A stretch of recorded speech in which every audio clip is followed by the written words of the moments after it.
It is. All right.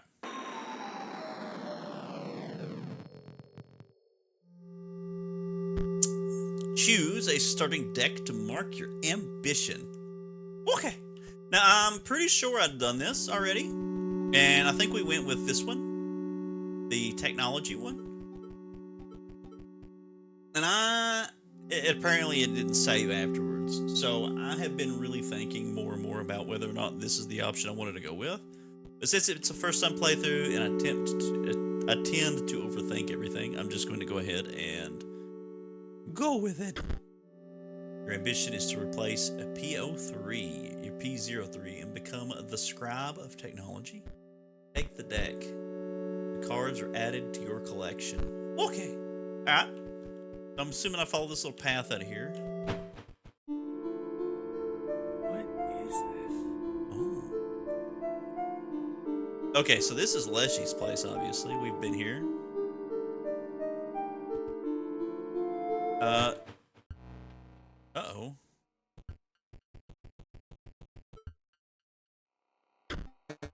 Woof. I was just about to call it quits out here.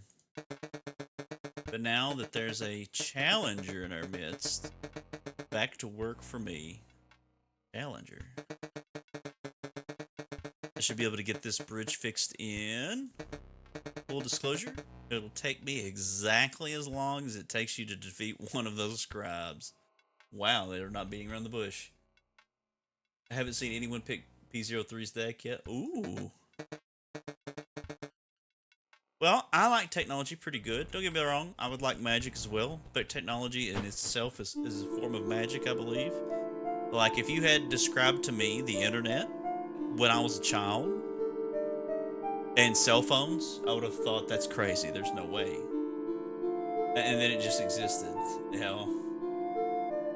Okay, so I could go south or north. I'm honestly feeling. I'm tempted to go up here because I feel like I want to be with something familiar until I get a grasp on Act 2 as opposed to going down here. And I feel like it's still going to be new. So I'm going to go up and see what this looks like.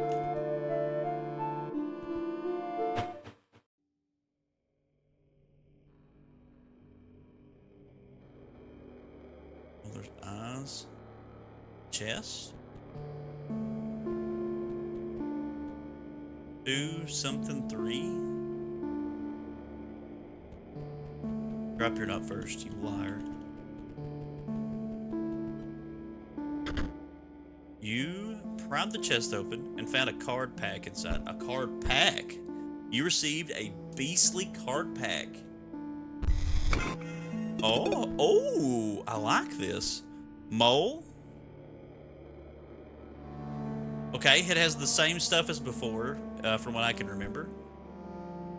I don't really like this, the way this looks. Like, this is a lot harder for me to, like, read.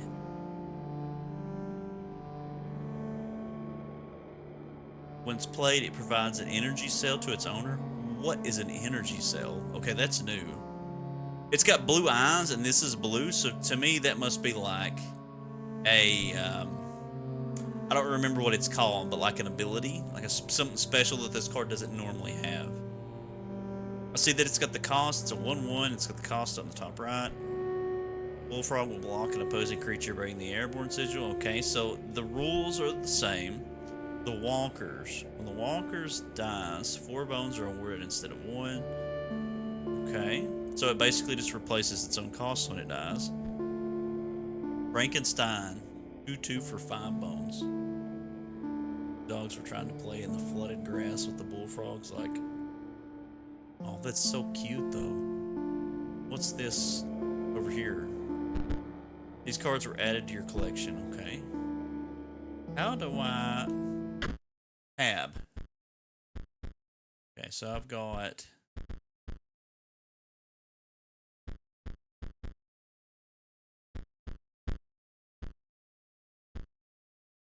undead, beast, Is this technology? I really don't know. And I guess this is my deck. And then no wizard cards. Okay. So I've got Leap Bot. Will block an opposing creature bearing the airborne sigil. It's 0/2 for 1 energy. Okay, so energy is a cost of the technology bots. Okay. 49er. At the end of the owner's turn, a 49er will move in the direction inscribed in the sigil. Okay, so that's normal. Automaton's a 1/1 for 3. That sounds terrible. Sounds just like an awful card. Thick Droid. Thick Droid.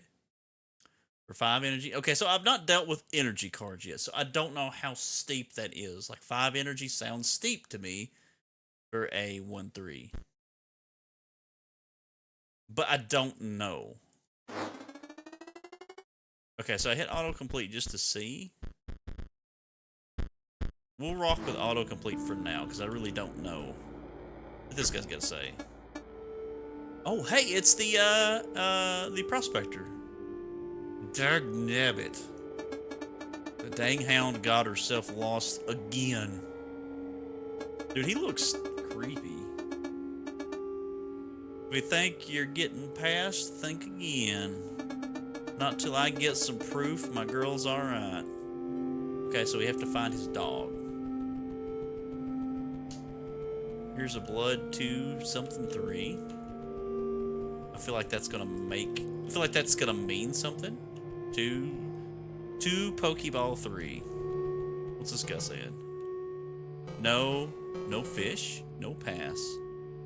It's the angler. Oh, so we are familiar with some of these characters. Okay, just because.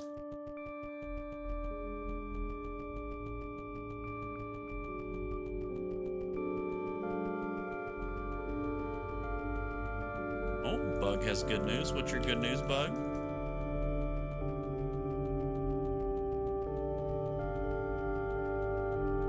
Well, this music... Is the music in this game a little loud for you guys? Because it feels loud for me. Can I adjust this? Keep that curiosity for finding secrets. I will do. Absolutely will do. I'm going to turn the music down 2 cards. I feel like it's a little loud. I have a job now. I started today. Oh my gosh, congratulations, Bug. Ooh, what kind of job do you have? Is that Thresh? Threshy? Wait a second. We have had this before. We've had this puzzle before. That would be 2 damage.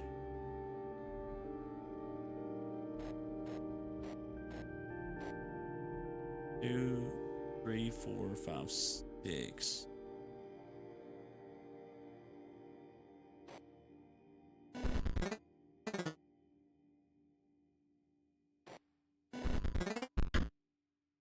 The door creaked open and you found a pack inside. Oh boy. Alright, Pioneering Birthmark. Bro, what a name. Need a mod to slap Pioneering Birthmark out of here. I'm an assistant, I guess, to do what I'm told for a medical billing company. Oh. A beastly card deck.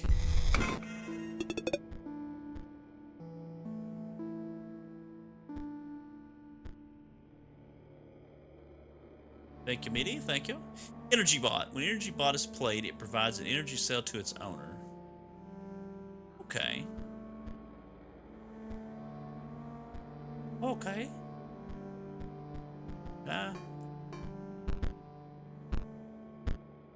Another one? Oh, man. So the Energy Bot appears to cost 2 energy and provides an energy cell. I'm still eager to get into my first card battle to see what energy does. Skillamagus.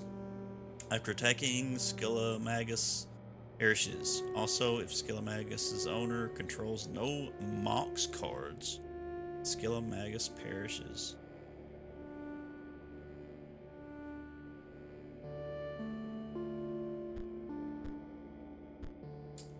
interesting. Okay.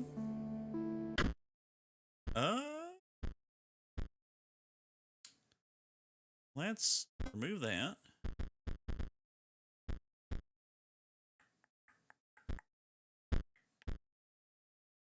Give myself an energy bot. I actually want to give myself 2 energy bots. Let's get rid of thick droid.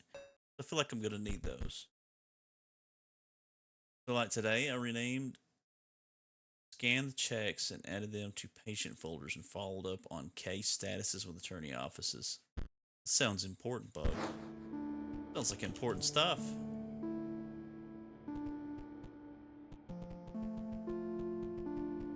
Okay, I've saw one of those, but it looks like I only saw one. It looks like there's another one there.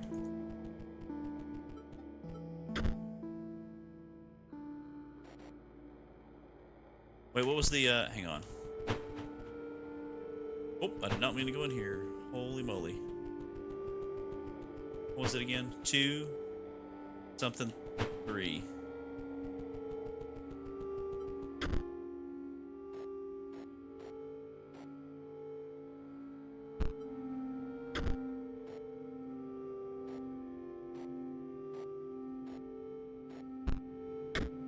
Ha-ha! You take a stinking pile of meat from the safe.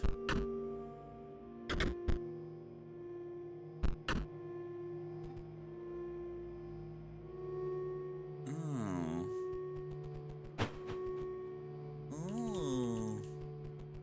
Who's this creepy fellow?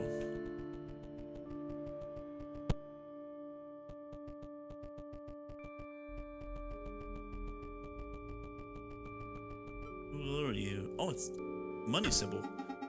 You wish to trade? You don't perchance have any pelts? No, that is disappointing, but I also accept foils. Oh, do I have? Okay, is this beastly pack costs 5? And then I guess these are cards that. Hey, there's the stoat.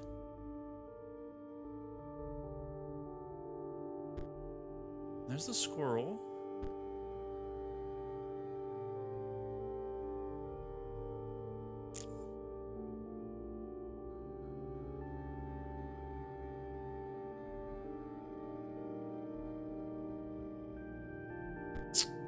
I don't have any currency. Yet. Alright, so let's talk to Threshy and see if I can just play Threshy. Also, how do I save in this game? Is it just save on its own? Stop shaking. The only thing you have to fear is your own inadequacy. Oh. Behold me. I am Leshy, the scribe of beasts. We share a desire for you to challenge me. But first... Oh? I know what you're thinking. No, this is not my legendary camera. Not the one I use to create beast cards. This one is a mere replica.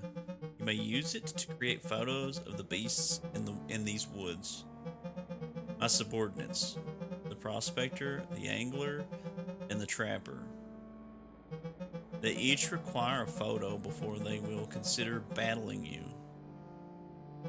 Return to me when they are all defeated. Okay.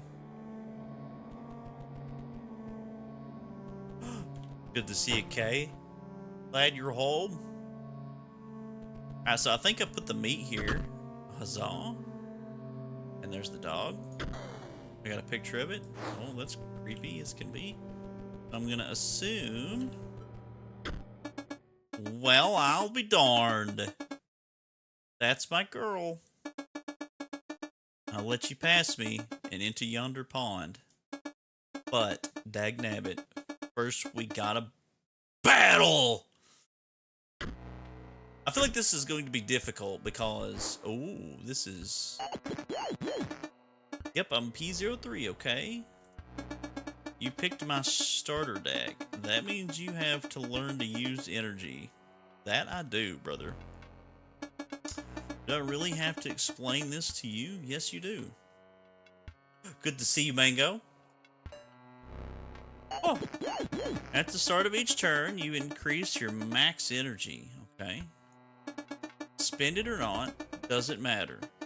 At the start of your turn, your energy refills to the max. All the way to the max? Get it? But it only filled one. So is my maximum just one energy right now? Okay, so I've got 2 cards that I could play, I think. He's got a squirrel coming in that does no damage, so there's no point in killing it. I can summon some 0/2s. Alright, so this is definitely a learning scenario. So let's take this bad boy and throw him out there, because I don't think I can just get squirrel cards the way that I did before. Or at least not that I could see. Like, I don't... We'll see. I'll have to wait till... See that? You spent your energy to play the card, but you get it back next turn. Sick of hearing from me? Well, I'm sick of talking. I've got important work to do. You'll see me later. Alright, handsome. Okay. You do not have enough energy to play that. At the start of each turn, your max energy increases and your energy is restored. Okay. Okay. I think this is the book, right? Where I can... Oh, no, that's like a hammer? I guess I can destroy stuff? I don't know what this is yet. Alright. Okay, he has a 2/3 coming in.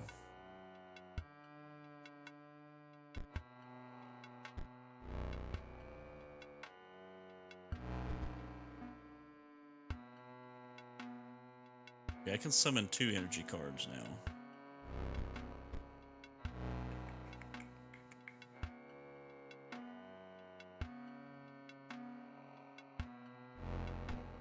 Since this is pretty much just a block card, I'm going to use it for now.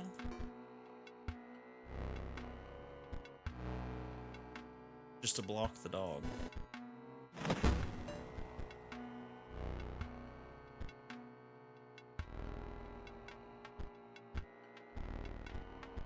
When energy bot is played, it provides an energy cell to its owner. I'm assuming that's like a way to... Okay, again, this is just me learning. Someone marry me and play this game. Alright, so we're gonna see if that increases it by 1. And it'll block the dog. Provides an energy cell. Okay, now alright, we're learning. We're learning! Alright. So now we're up to 4, so next turn we'll get the thick droid.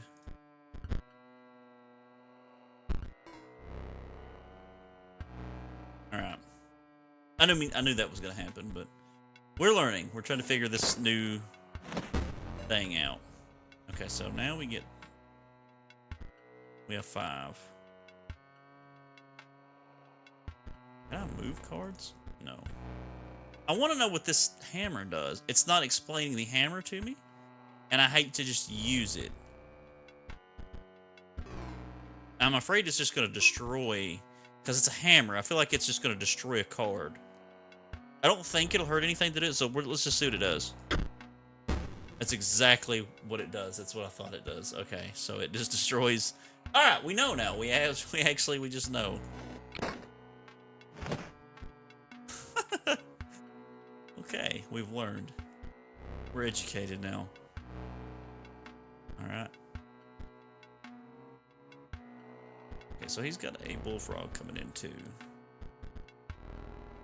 Let's not overwhelm him. That'll move him over, but the Bloodhound's actually going to die right here.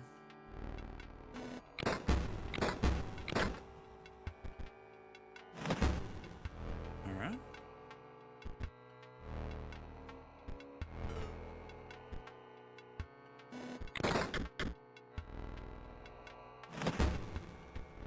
I'm actually okay with the technology deck. I'm actually liking this. Okay, so I'm gonna deal 2 more damage, which I think wins this for me.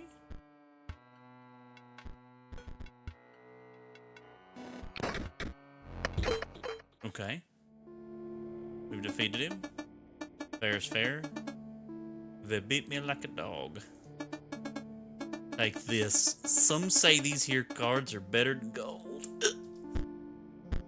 You received a beastly card pack.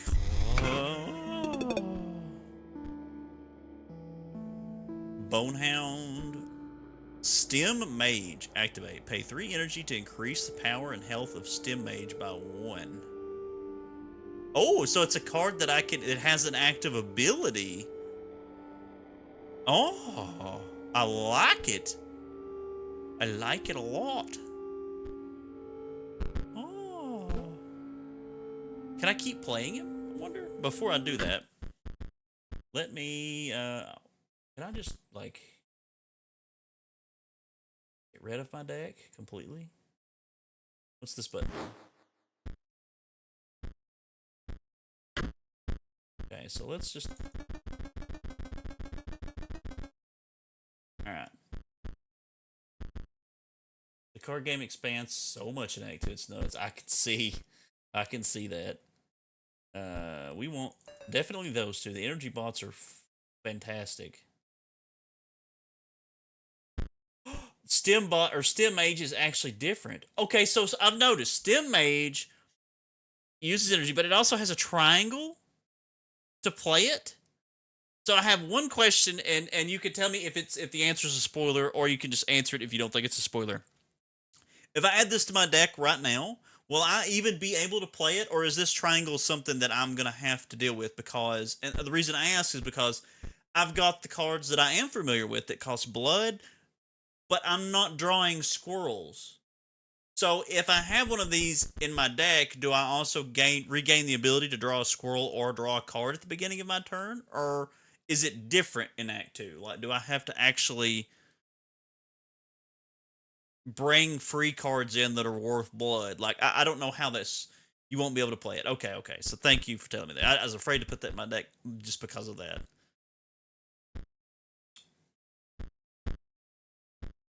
I definitely still get bones, so I think bone cards are still worth playing.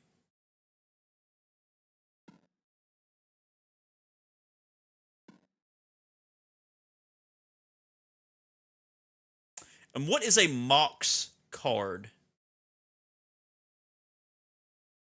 Tiny Stones of Mighty Gleam. Mox gems pulse with Power's Dream. Crimson Sapphire Emerald Bright.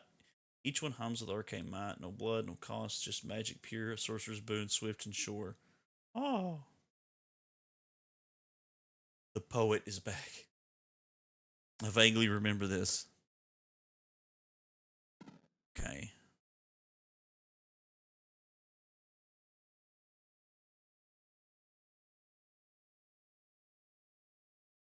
The non-spoiler edition. Well, I appreciate that. So I've got to figure out how I can even play beast cards. Like how I even get blood to play the beast cards.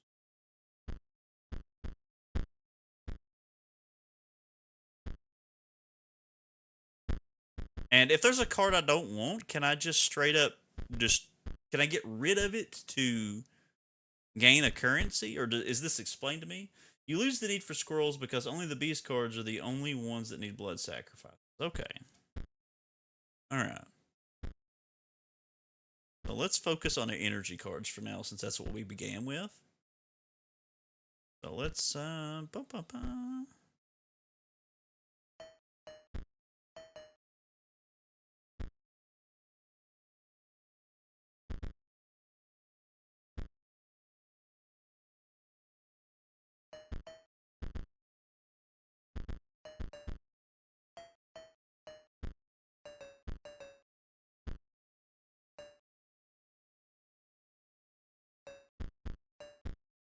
okay.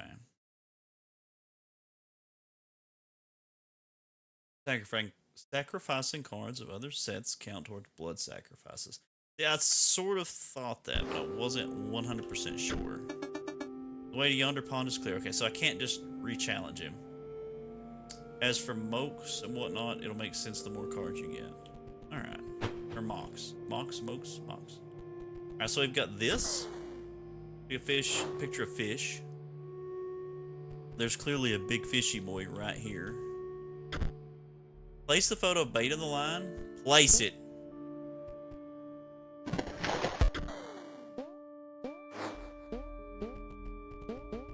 Then all I had to do is take a picture of him, I suppose.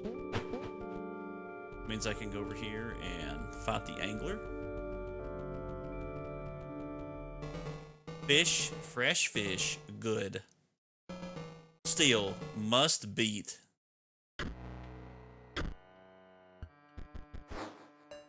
Oh, he actually had a part of his own. Alright, so he's bringing in a salmon. Waterborne.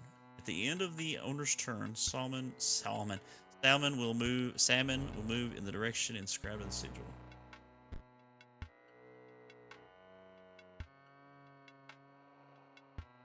I was about to say, that's not what waterborne is.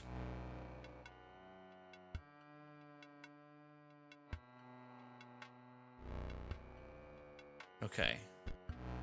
We've got 1 energy. We've got some cards that we can play for 1 energy. Oh, that's 3 energy actually. So let's put a stop to his shenanigans for now. Moves to new space, and then it does the little flip thing. Yep. So I'll have to deal with that thing moving around.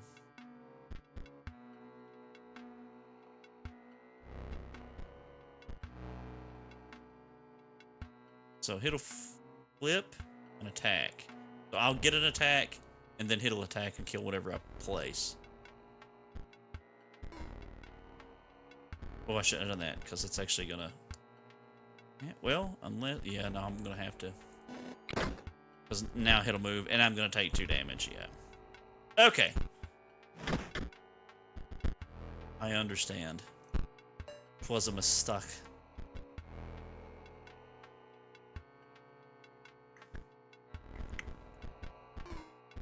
Alright, but I'll place myself 1 ahead here, and he will kill 1 of my cards. Oh! Or he'll attack. Okay. I forgot that that one wouldn't just get blocked and sit still. Oh, well. Alright, so he's got us 4...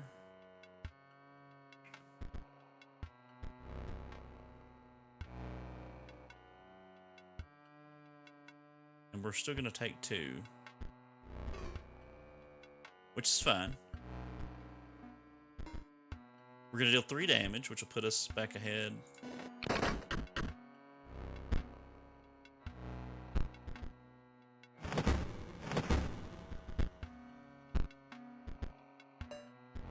Alright. Is fine, because I can just do this.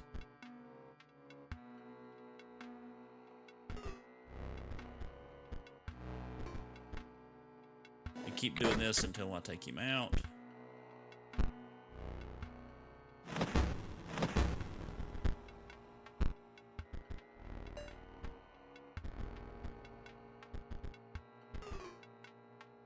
And I win right here. Excess damage. Excess damage is how you gain a foil. Okay. I have learned something. Oh.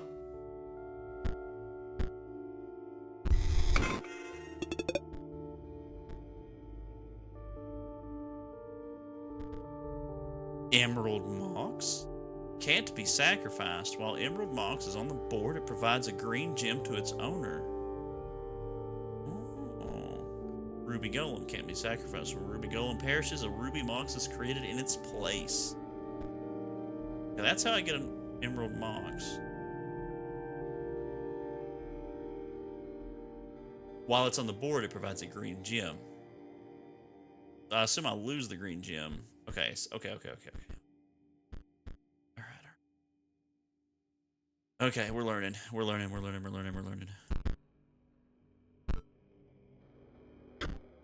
Me?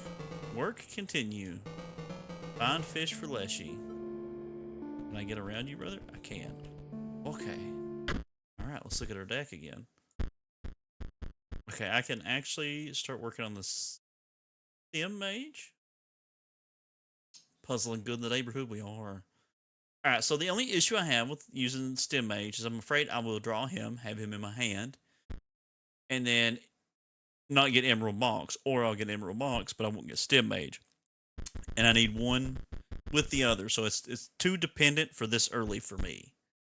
Therefore, I'm more focused on adding things, other things that I can use. I'm going to get rid of one of my automatons. And the Skelemagus, if you control no Mox cards, it perishes. And after it attacks, it perishes. So does this mean that it says if Skelemagus' owner controls no Mox cards, it perishes? So if I were to summon it for 2 bones, and I had no Mox cards present, would that mean that it perishes before it has the opportunity to attack? Because I'm wondering if I could just use it just to attack. If it already perishes after it attacks anyway, what would be the point? Okay, see, that's what I was wondering. Because I am getting bone cards now, or I am getting the bone resource now, so I would like to be able to have cards that use that resource. So I think it would be wise to bring some of this in. We'll make the one adjustment for now. I like being able to sacrifice stuff as well. We'll get rid of another one of these. Bring in Mantis God, because Mantis God can be extremely useful. I don't like this thing, even though it does provide an energy. That's pretty cool. A 2/3 flyer for 2 is pretty nice. 4/6 for 3 is also pretty fabulous in its own right. I'm tempted to. We'll add the Raven. We'll get rid of another automaton. Slap a Raven in there, and we'll see how well it works for now. We'll see. We'll see. All right. Let's go check out what's going on over here. Yeah, there's a dog. Rabbit thing. There's a trap.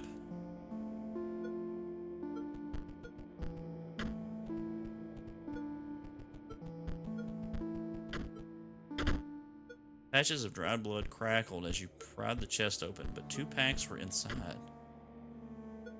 Oh. You received a beastly card pack. Oh, factory conduit. Empty spaces within a circuit completed by factory conduit spawn leap bots at the end of its owner's turn.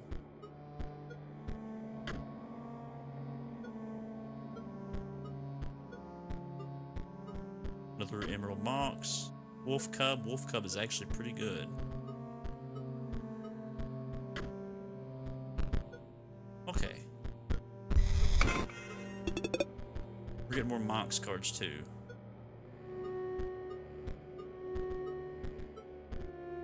Mummy Lord. 3/3 for 8. I don't really know how rapidly I'm building up my bone resource in a match yet, so before I make that adjustment, I'm going to wait. I'm actually going to take the Raven out, throw a Wolf Cub in. I'm going to take one of the thick droids out. Well, no, well... Yeah, we'll take one of them out. I'm going to put a factory conduit in. Actually, no, put the thick droid back.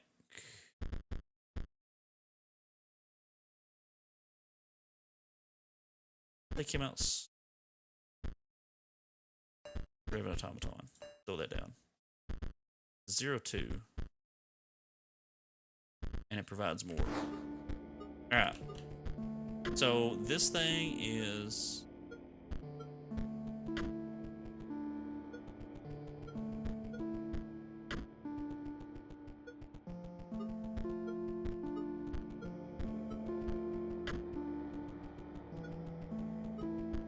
How do I pick the trap up? I want to step on the trap, but I also obviously don't want to step on the trap. I feel like I need to pick the trap up somehow and move it in this thing's way. I'm just gonna step on it. Wow. Okay. I can move it.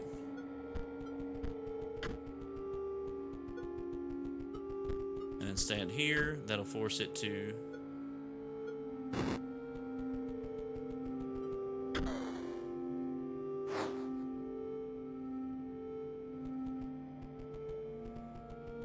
Now I just have to find the trapper. You might need both conduits to use its effect. What? Empty spaces within a circuit completed by factory conduit spawn leap bots at the end of the owner's turn. I don't... What does it mean by within a circuit completed by factory conduit spawn leap bots? Might need both conduits. I don't understand that. So I wonder if that would mean like I need to have 2 of these? And do these get placed somewhere? No, they're 0-2, so I assume they get placed on the board. That makes me not want to play them. The circuit is made using 2 cards that have that icon on them. Okay. Empty spaces within a circuit completed by factory conduit spawn leap bots. I'll have to look. I'll have to see it in action.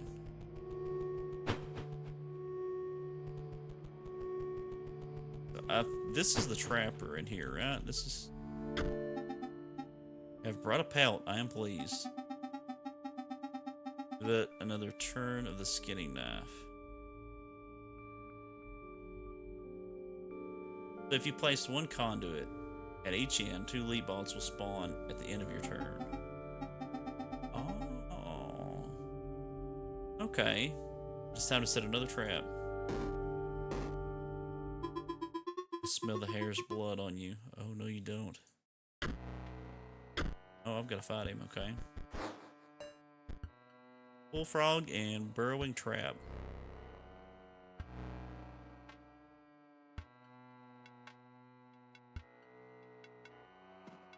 When burrowing trap perishes, the creature opposing it perishes as well. Pelt is created in your hand.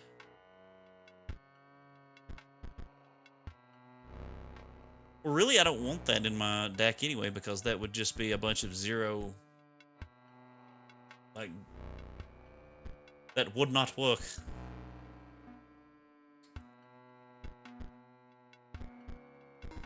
Yeah, we gotta stop that thing. Get another energy.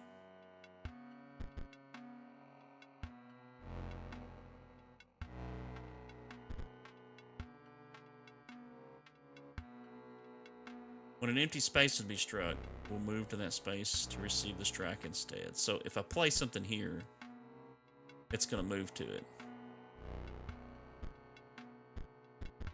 Okay.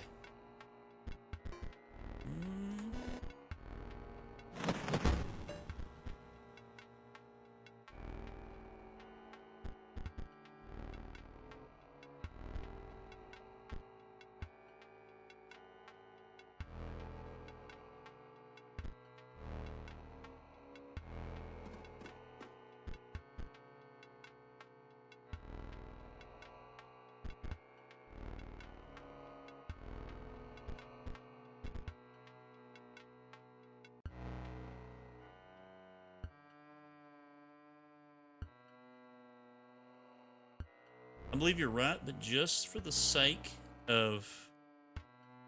Well, we'll play it when we have to. Okay, so I'm going to take 1 damage. Alright. I've got 4.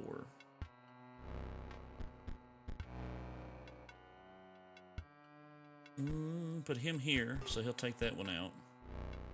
Absorb the blow from another one, for now.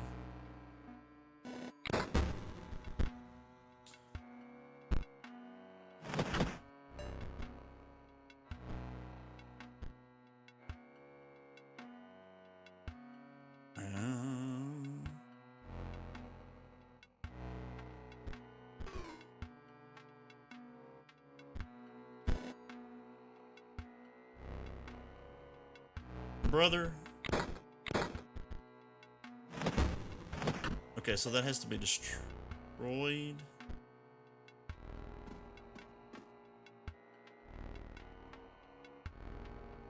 Okay, so he's gonna take that out. I can only take 2 more damage. I can drop this to stop one of these. Only take 1 more damage.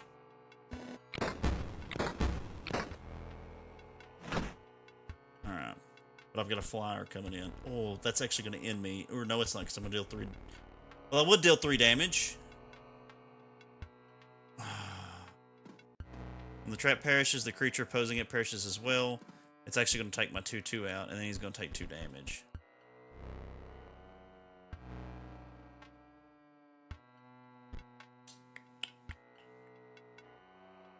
I probably can't have more than 6 energy. I want to place this just to absorb a blow.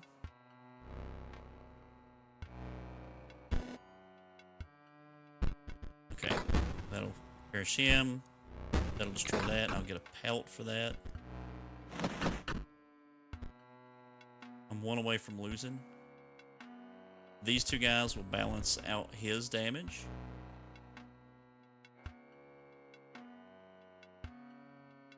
Could...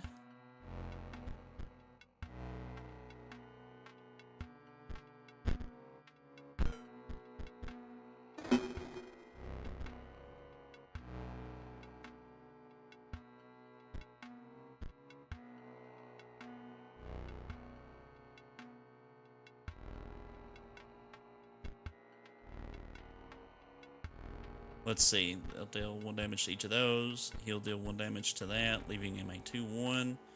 And then I'll deal 1 damage. Then he'll deal 2. This might actually end me, because I'll deal 1 damage, and then he'll deal 2. Yeah, actually, looks like I lost. That'll... Yep, I lost right here. And... there's no items that I can use. That doesn't appear to be a thing yet, anyway. I believe I have actually lost this fight. But that's okay, because I'm learning.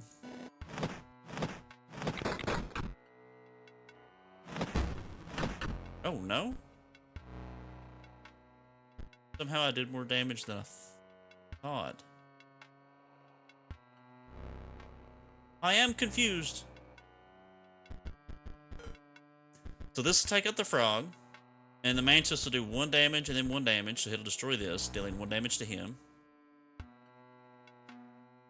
And then I'll deal 2 more damage. So that'll be 3 damage dealt across.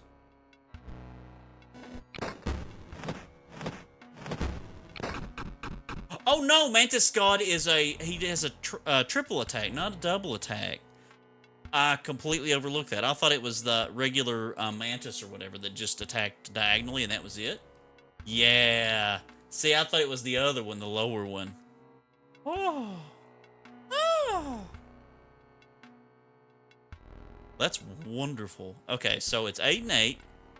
This will put 4 damage on, or no, it'll put 1, 4, 5, 6. I want to maximize the damage output, so I'm actually going to destroy 1 to place another card that deals more damage so that we can get more foils.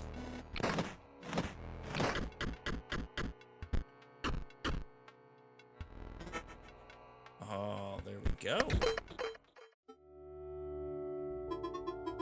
The trap is shut, yet the prey escapes. And the trapper waits for the next victim. You've defeated the 3 of us now. Leshy awaits.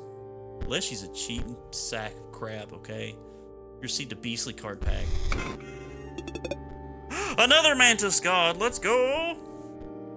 And a squirrel ball. At the end of the owner's turn, squirrel ball will move in the direction inscribed in the sigil and drop a squirrel in their old space. That would be great for sacrifices, I suppose. Mm-hmm.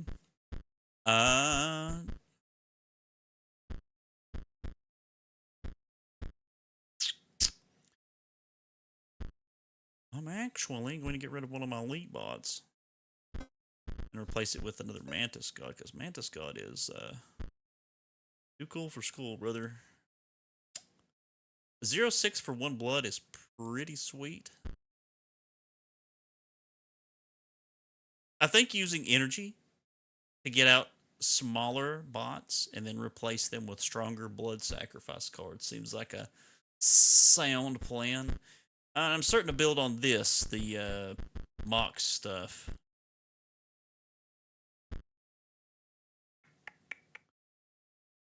The squirrel ball, yeah. It's an interesting card to say the least. I like the idea of being able to power up my stem mage. And it doesn't say until end of turn, so I'm assuming that the 3 energy that you pay allows the stem mage to just constantly use the energy to get just tougher and tougher and tougher, which is great. I wouldn't mind adding the stem mage, but you have to add the stem mage as well as an emerald mox.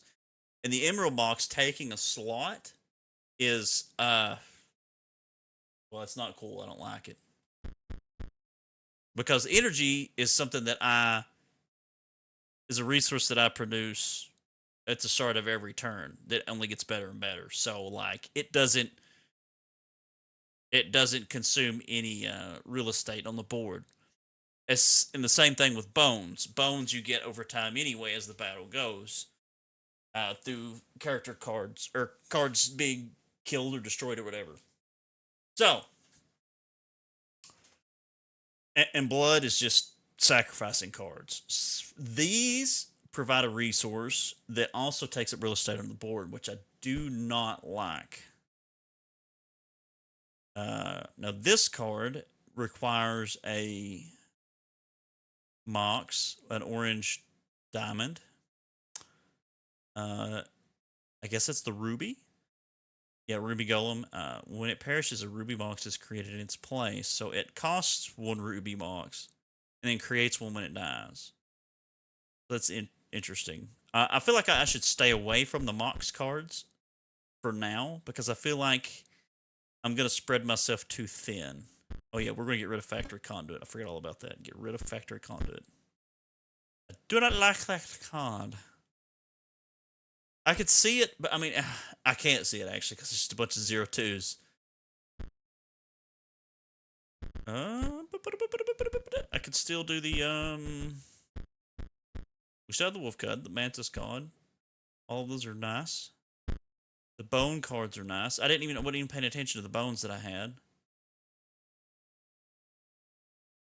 Once you get more cards from that set, they get better. But for now, you're right to avoid them for now. Okay, see, that's what I was thinking. I was thinking that maybe if I'd started out with the Mox stuff, it would have been okay. I'm going to snap that one back into place, and we're going to roll with that, because we're going up against Leshy. I do have some cards now. I could feasibly buy something like the Stoat, the Squirrel Ball, or the Squirrel itself. Squirrel could be useful if I needed to just play it and then sack it for something, or as a placeholder, because it's free to play.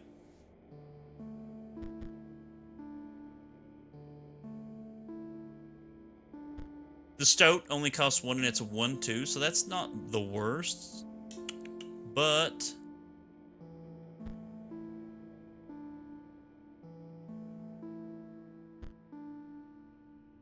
it's a single squirrel is the thing.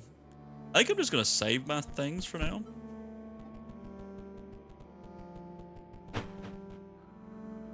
Ouroboros. That's the card that you were saying that I should have got. It would be interesting because, like, you get it back when it dies. So that would be nice. It costs 2 bloods, the only thing I don't like about it. But I could see that, like, in and Act 1 being really nice.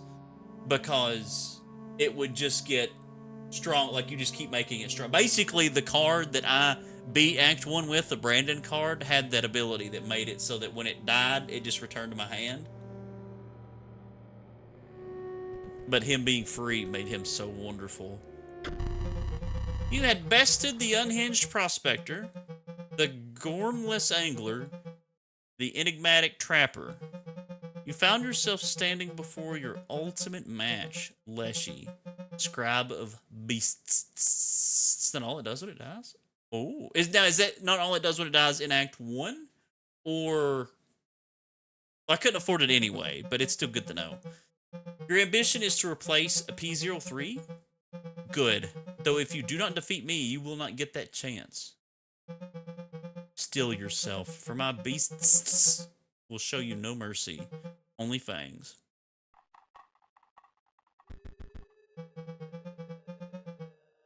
Do not spare your creatures. My camera is waiting to capture them at the moment of their demise.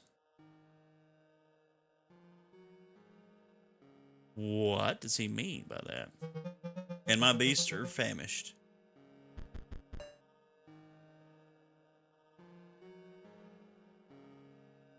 Wonder if that means that he steals my cards. Oh, this is blacked out, by the way. Or maybe that means there's a board missing? Okay, it's a board missing. Those are eyes. Okay. So he's going to deal 3 damage to me right off the ripperoni. So naturally, I want to block the coyote. And that's all I can really do.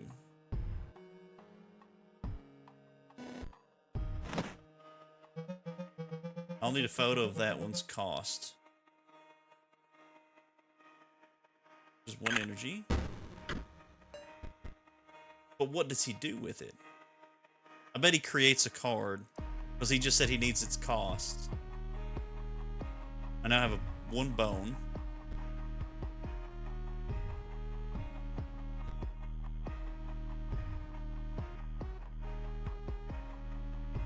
Okay.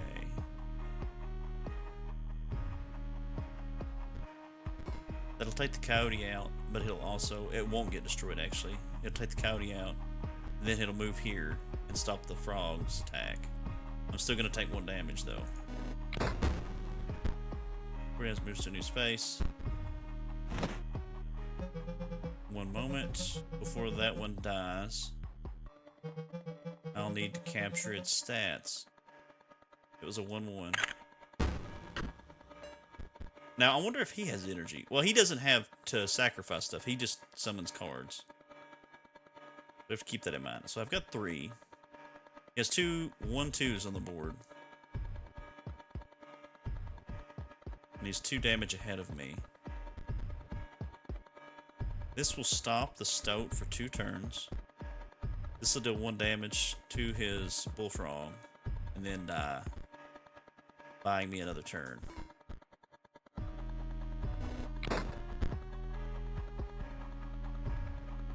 Oh, but it moves away, so it doesn't die. Okay, so I take 2 damage. I take 1 damage, I mean. The Elk Fawn will come into play, but he'll be back over here. And he'll take 1 damage from the Bullfrog. So after this turn I'll deal... Let's see, I can place 1 of these.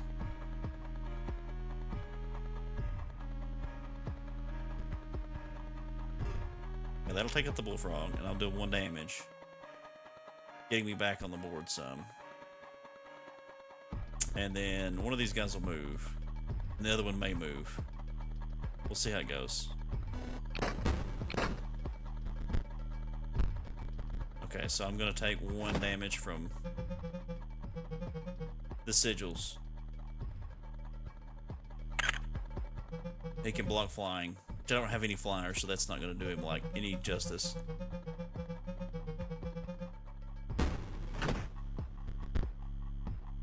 The Elk Fawn's gonna die before it gets a chance to do anything, and he'll take 1 damage.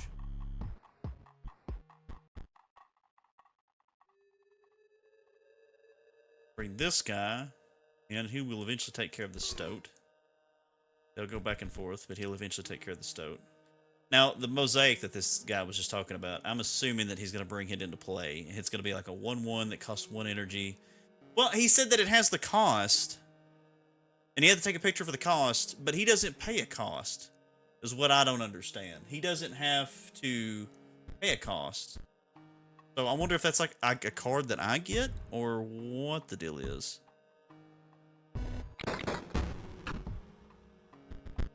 Okay, he's still ahead by 2.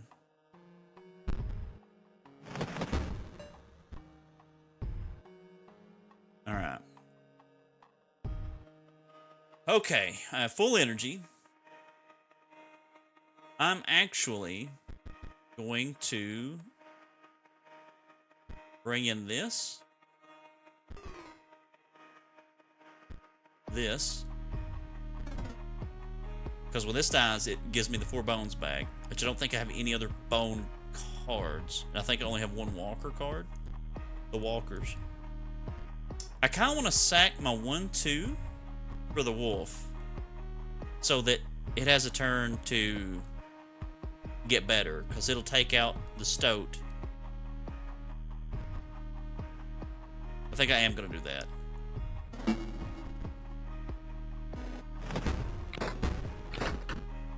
And that's balances back out. So see, Wolf Cub transcends to a higher form. So now we have a 3-2. We've got this little card, which we'll keep in hand. And I think, let's see, 5, 6, 7. So we'll deal 7 damage here, taking out one of his lives. I'm assuming that means he's got 2 lives. So we'll get to see what round 2 looks like for Threshy. You'll be needing those. I have something better. You must like them. Though the stitch work is my own, they are your cards. I just have a bunch of 1/1s that can block flying. Not the worst thing. Now we put them to test. My beasts enjoy a varied diet. Alright, so this thing's gonna die, and I'm gonna get 1 damage through, and then he's gonna summon a grizzly. Now, luckily, I'll be able to just wear down over time. As long as it's not a flying grizzly. Even if it is a flying grizzly bear, we'll be able to do 4 damage to it, so that's okay. But unfortunately, my wolf is gonna die. So when I end this turn, the wolf will deal 3 damage. Then this will deal 2, and then this will deal 1, and that'll destroy the mole man. And then this guy deal 1 damage to him, and then Grizzly's gonna come in and immediately take out the wolf. And then I should be able to end the Threshy, actually.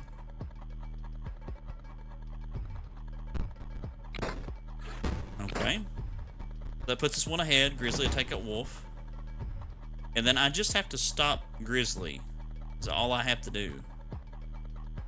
Which I'm 1 ahead, and that's going to deal 4 damage right there. So that'll end Leshy.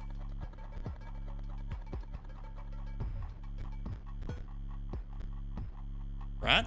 So I win right here. The Great Scribe was incredibly bested. Far away, a lot enveloped a long forgotten monument. It enveloped him. No way that was that easy, dude. There's no way. You had triumphed, narrowly avoiding tooth and claw. The Scribe of Beasts was defeated. That you were able to defeat me beggars belief. Now I must yield to you. My only regret is that our battle was so brief. Surely the summit of victory is made sweeter by a more arduous ascent. You received a beastly card pack. Squirrel Ball and Squirrel Ball. Roll Call. Practice Wizard. A 0-3? That's not bad. I don't like this. This is like one of the crappiest rares.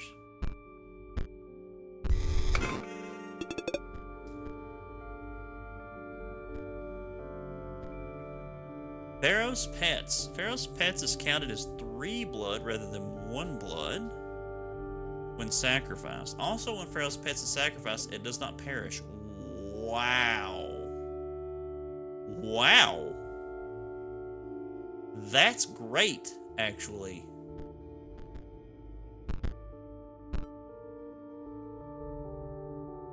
Battery low.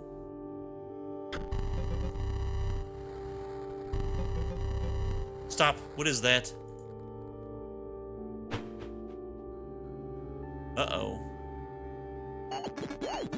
I had to see your face after you lost. You were just so beautiful. Bad. Oh my gosh, look at his face, dude. The smolder. It's no wonder we're back here again. And we would have been even sooner if the disc wasn't lost.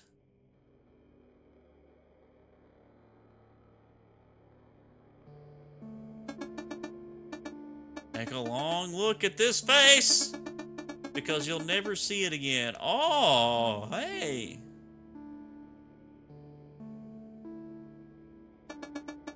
I'm done being your pet, you stinking beast.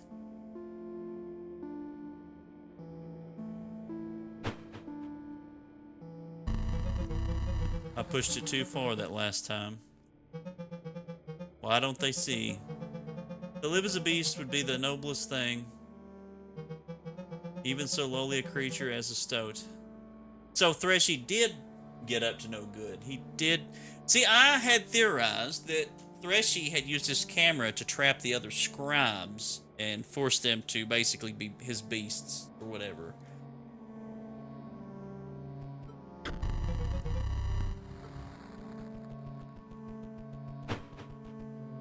I wonder if this guy's shop resets. Sort of, but not really. Wow, we've already spanked one scribe. Where's the squirrel? Come on, dude, show yourself. I seen you peeping out from under the table. Do it again, do it again, do it again. Do it against Mr. Squirrel. Show yourself.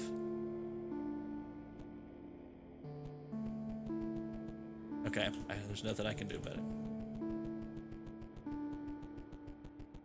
Okay, it appears that everything is taken care of. Alright. Well, that was easy. And the bridge has been finished. Oh. Whoa, I didn't mean to go all the way across. Excuse me? But should I? Where should I go next?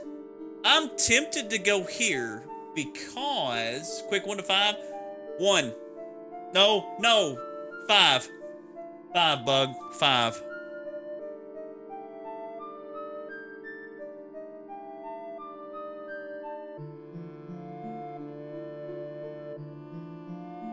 I'm tempted to go here because I want to get packs that build upon my already energy deck. Energy-based deck. And I feel like going here would reinforce that and give me an idea on how the energy cards are. So Gleo was under the one I usually always pick. Bridge is complete. But also here. Let's just go down. We'll learn something new.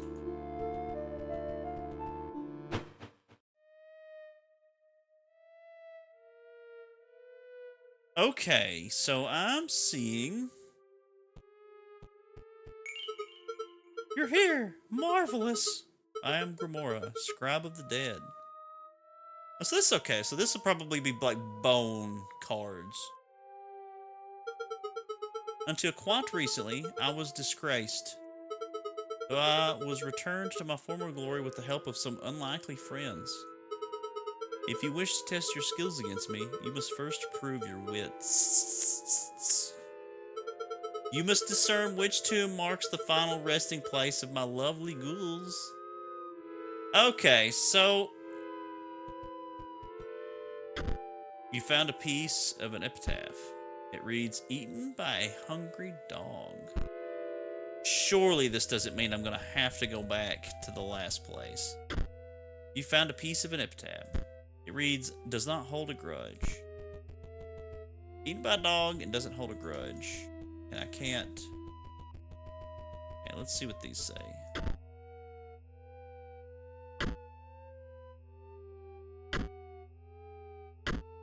Oh. Okay. I know for a fact if I choose number 2 that the Soglio would stay in its original spot. Nuh-uh.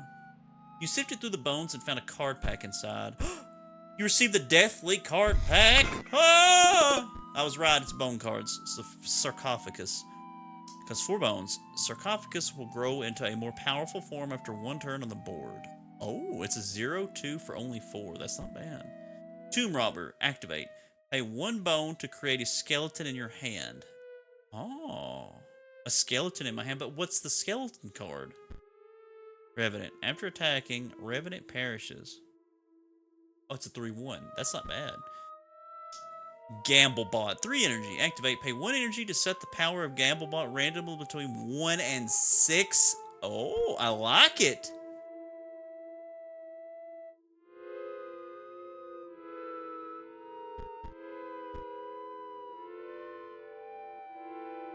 Oh, Tomb Robber's free. And only pay 1 bone to create a skeleton. I need to know what the skeleton card is, though.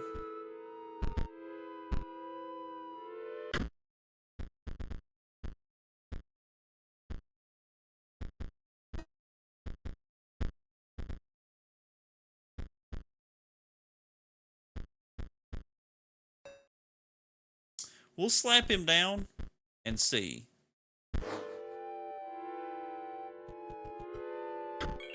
Oh no. Oh no. Do not look upon me.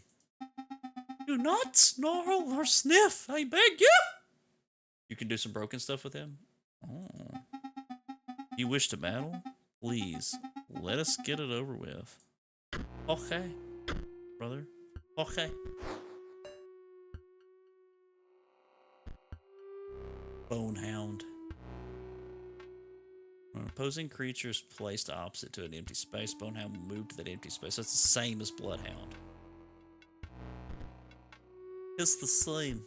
Alright, let's stop him.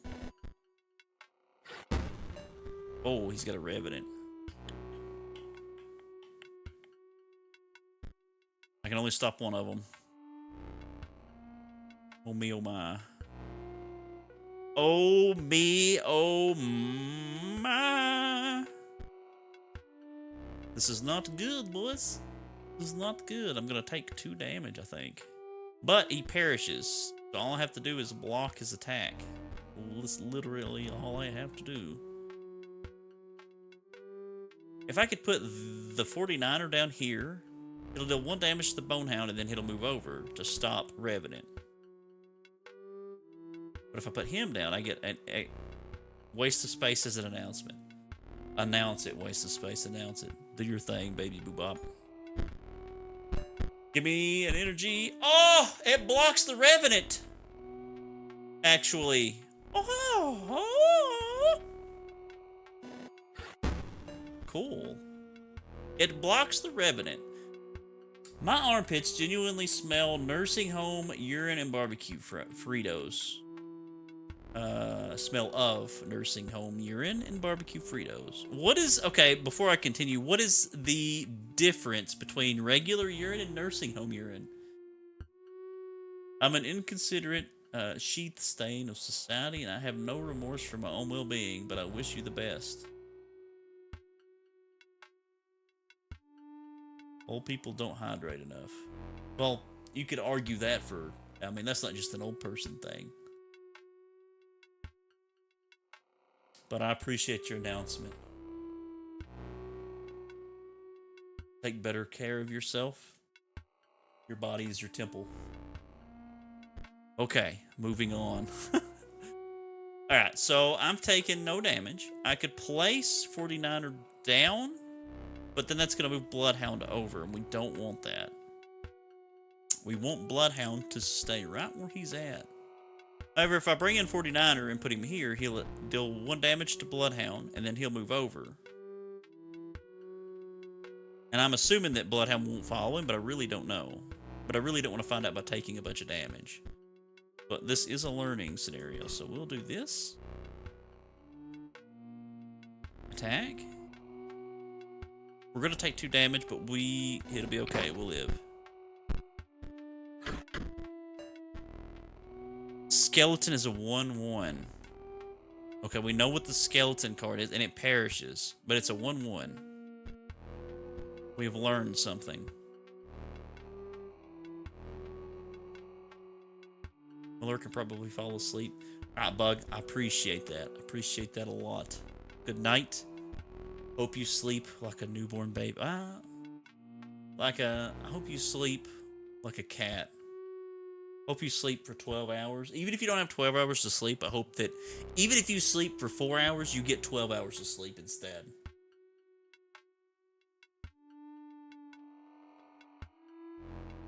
I'm gonna drop the thick droid here.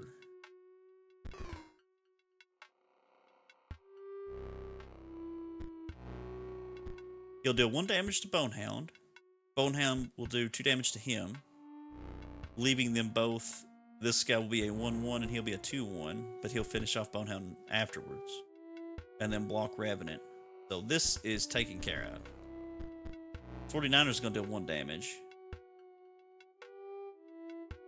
And then move. So Skeleton's just going to make up for that. And 49er is just going to bounce around. I'm going to take 1 damage from the Skeleton.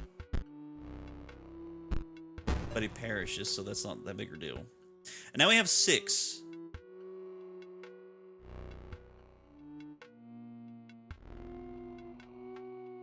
I kind of hate to play anything because Bonehound's just going to move to the wherever, and then Revenant's going to come down and slap Thick Droid. But Thick Droid's going to take it no matter what. That's okay, actually.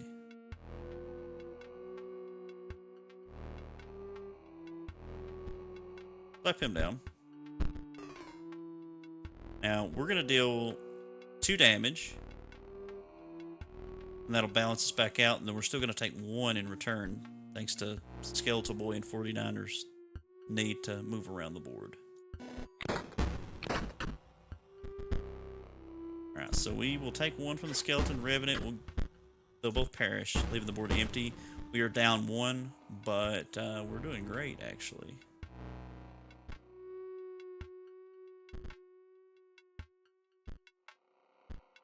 Purple 1-3. I could drop him, but I'm going to go for the damage. So this is going to put us 4 damage. This will put us ahead 3.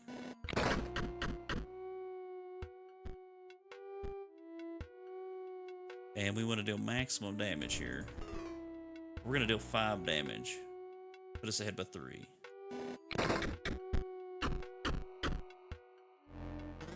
Okay. Alright. It is over. You chewed me out? Now please look away. Burn your eyes. To this card pack instead. Oh yeah, I will. Absolutely, good sir. Give me the card pack. Revenant. Headless Horseman, 13 bones. He's airborne. At the end of the owner's turn, Headless Horseman will move in the direction inscribed in the sigil. I hate that, but it is a 5/5 flying. Orange Mage. Mox cards on the owner's side of the board gain 1 power. Oh, is that all Mox cards? A Mox card, I'm assuming, is every card that costs a Mox. I assume. I assume. I am called Sawyer. The middle stone marks my grave. Please, do not go digging up my bones. Found a piece of an epitaph. It reads, Sawyer Patel, 1702, fall 1778. Oh, okay. I did not mean to just waltz down here like this, but okay. Found a piece of an epitaph. It reads, brought down by scurvy. Ugh. Before I open this, just in case, we are gaining new stuff all the time. I don't have a way to use or to bring in a Ruby Mox yet.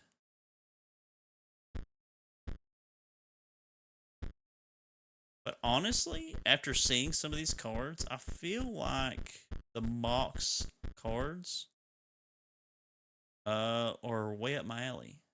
Mox cards are the cards that provide the summon costs.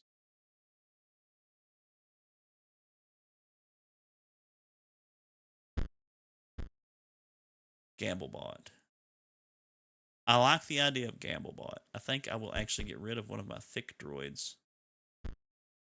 for a gamble bot. I would like some more like cheap bots to play. Steambot's nice, but like they have the word Mox in their card name. Okay, so Emerald Mox. Okay, so yeah, that would make sense. That would make so if Orange Mage is out, that would make Emerald Mox a 1/1. Ooh. Also like these decks. I think Beast mixed with the Undead would be a really nice combo. The Revenant is actually pretty nice for a quick 3/1. So I may slap him in there at some point.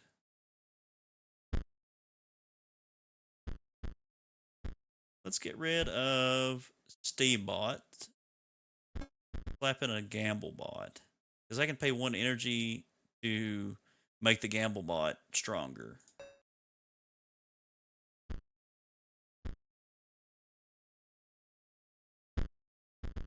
Now, can you only have 8 in a category, or does it actually scroll up and down? Okay, I can go side to side. Okay, okay.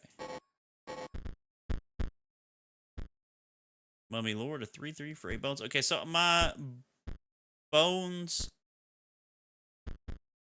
I've not been getting a lot of bones yet.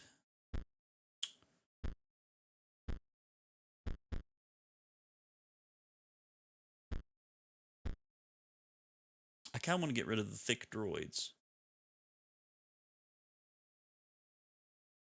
But energy being the easiest resource to come by right now for me, I hate to add too much.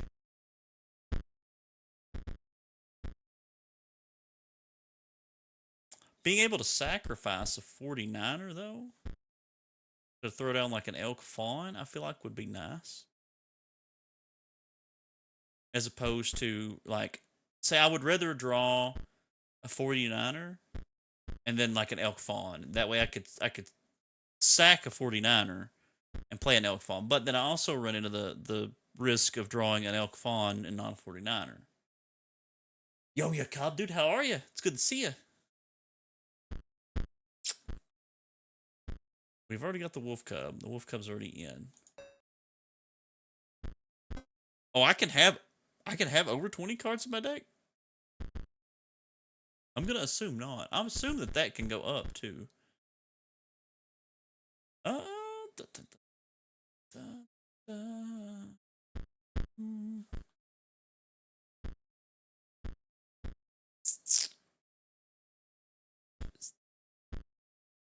It would be more likely that I could find a way to play Elk Fawn than Thick Droid. Thick Droid is more of like once I've got 5 energy on the board. So at the absolute earliest, on turn 2, I could play an energy bot to get to 3 energy. And then, I mean, it would have to be 4 to 5 turns into the game before I could even play Thick Droid to get to 5 energy because of energy bot. And then to have that energy rejuvenated to actually be able to spend it to be able to play Thick Droid. So really, having some of these cards would be better than Thick Droid in my opinion and in my experience. And I think an Elk Fawn turns into an Elk, which is a 2/4. Yeah, it moves at the end of its turn, but it's a friggin' 2/4. So, I mean, and Wolf Cubs are really strong. Let's get rid of a Thick Droid. Slap a Wolf Cub in there. Let's get rid of another. And the more of those I have, and the more of my creatures that die and or sacrifice, the more bones I get to play bone cards too. So it's not a complete. So let's just get rid of both Thick Droids. Let's add 2 of these Thick Fawns. And let's roll with this for a little bit. Good. Just got back from dinner with my family. Where'd you eat at, you cob? Now I'm trying to read my grandma's handwriting to see what groceries I need to get her. You're such a good lad. A gust of foul-smelling air billows from the casket. Oh, see, this is what I was afraid of. You have no offering?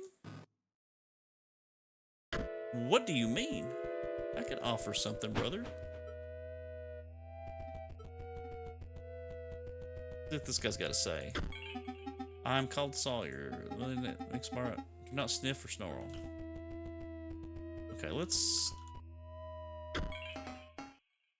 Hark! A living slice of lemon approaches.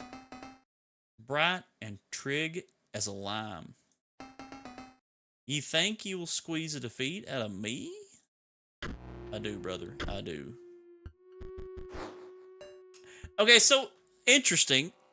I've noticed that whenever I get into a card battle with someone, it shows me a card of the person that I'm challenging, or that is challenging me, leaving me to think that, like, at some point that's going to matter. So it makes me wonder if at some point I'm going to gain Threshy's camera again and will be able to just take pictures of challengers and steal them and turn them into like cards of my own. Because I'm noticing like they've got powers and costs and everything. Or I don't remember seeing a cost, but I remember seeing a power and a toughness. So I'm assuming that will come into play at some point. Waterborne. At the end of the owner's turn, Ghost Ship will move in the direction inscribed in the sigil and drop a skeleton in its old space. Okay, that is annoying. That is a very annoying thing. I don't like that at all. Alright, so we can actually... I can deal 3 damage right off the rip. I mean, I could actually end this one pretty quick. Drop this bad boy. And then just Mantis got it up, dude. 3 damage. We ate at a local steakhouse in my town.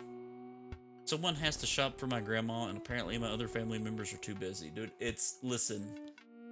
I understand.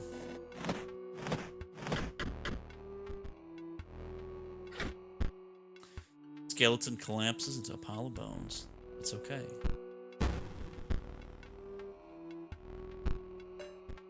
Alright. So, that skeleton's actually going to come down and kill my Mantis God, but not before I deal 2 more damage and take out this skeleton.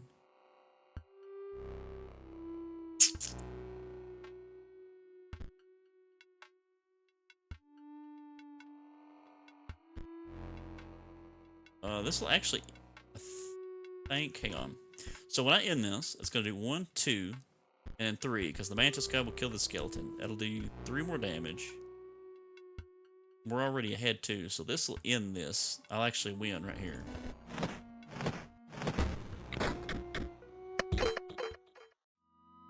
Get pooped on, dude. You beat the pulp out of me. Firstly, take ye this. Oh, thank you, sir. Muscle Mage. At the end of the owner's turn, Muscle Mage will move in the direction inscribed in the sigil. Creatures in the way will be pushed in the same direction. Okay. Draugr. Only costs 1 bone. When it perishes, the creature inside is released in its place. Oh, I like that. I'm tempted to throw that out there. Because you're meant to just throw it down to die. When another creature you own dies, it is returned to life and dies again immediately. So, does that mean that I mean, is that just an alternate way of saying that you get the amount of bones twice?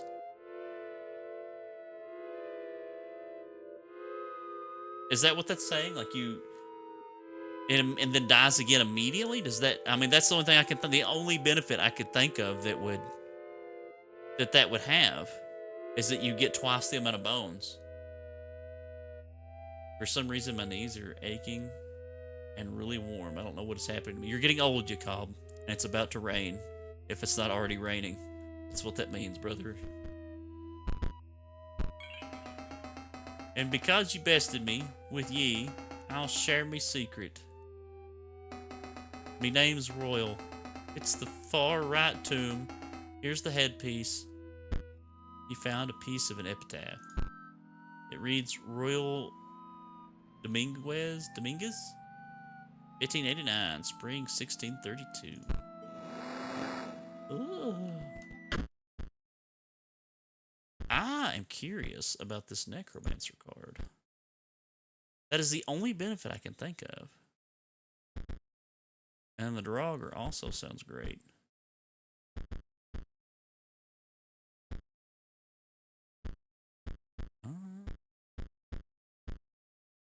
Ooh, when it rains, I feel it in my hip. And these are usually snow, but it's too warm for snow. It's never too warm for snow, brother.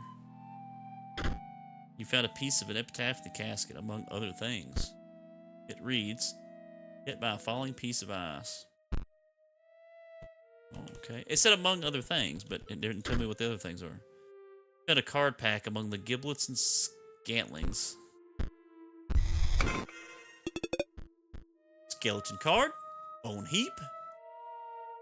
Pay 2 bones to increase the power and health of Bone Heap by 1. He's a free 0/1 that just gets stronger. Another Muscle Mage. And Sectodrone is a 1/1 flyer for 3 energy. Strike an opponent directly, even if there is a creature. Well, that's just airborne. Okay. I think you're right. It's best to use with cards that drop 4 bones like the walkers. That's kind of what I was. That was the vibe I was getting. Oh.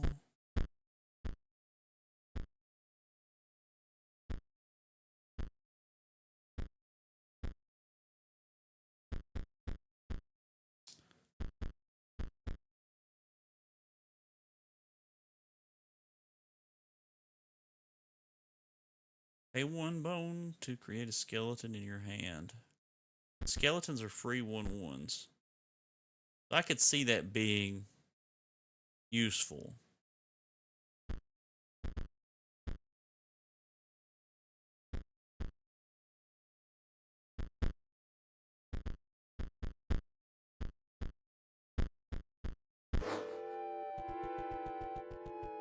What's in here?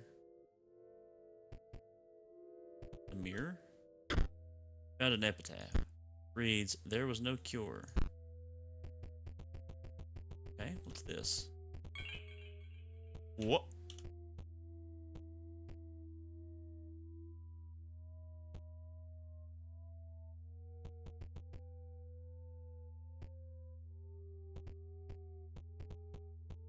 I like it. Let's keep it.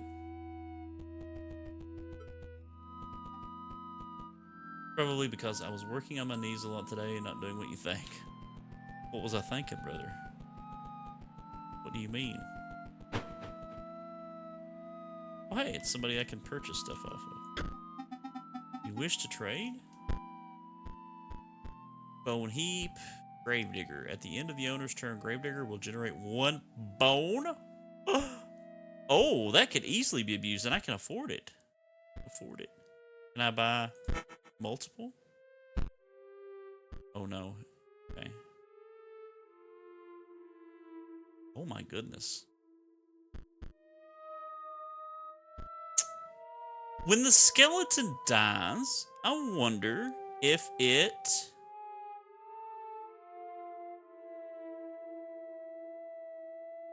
generates a bone.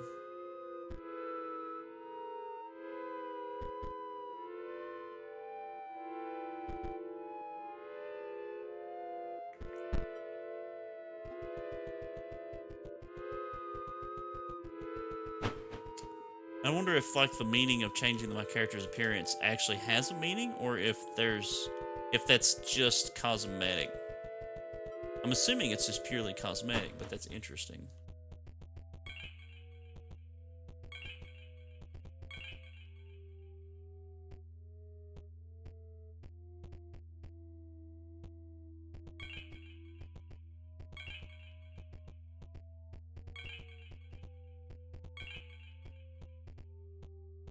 Oh, that's the one I want, boo. Looky here. I'm a robot.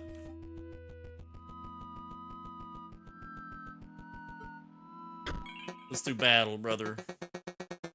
Did someone leave the AC on?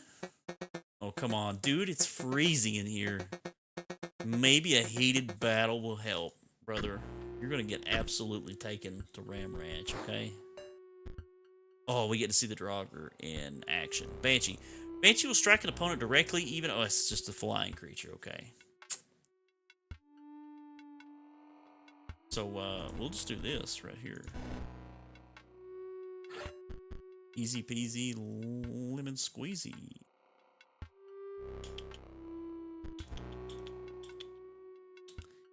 I'll slap this down here. It'll attack and then move over. And then just never let the Draugr get hit. We are ahead one.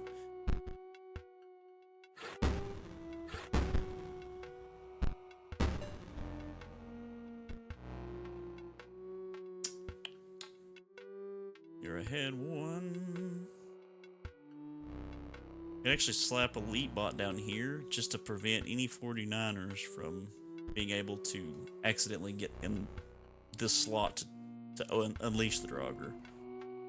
But I'm also tempted to see what the Draugr actually does. We'll slap the Mantis God down here. That'll take care of this Banshee.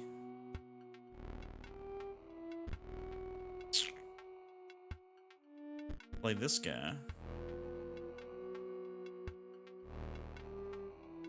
Get another energy. Sack him. Bring out him. I got 3 bones now. That's something I needed to be paying attention to, is how my bone economy was working, to see if it was actually worth putting bone cards in my deck. This is going to get me at 3 ahead. Take out the Banshee. And then I just need something to stop him. I can just do like this. Yeah. 3 ahead. And I win. That's 6 damage right there.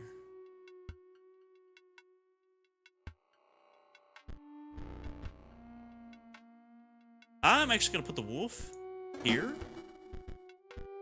because I want to see if it'll show me what the Draugr turns into, because I've already won. Let's see if it'll show me what the Draugr turns into. It just turns into a skeleton? That's kind of lame. A little lame. You won, but now I'm a bit less cold. Take a pack on the house. Thank you, brother. Thank you. Got another tomb robber.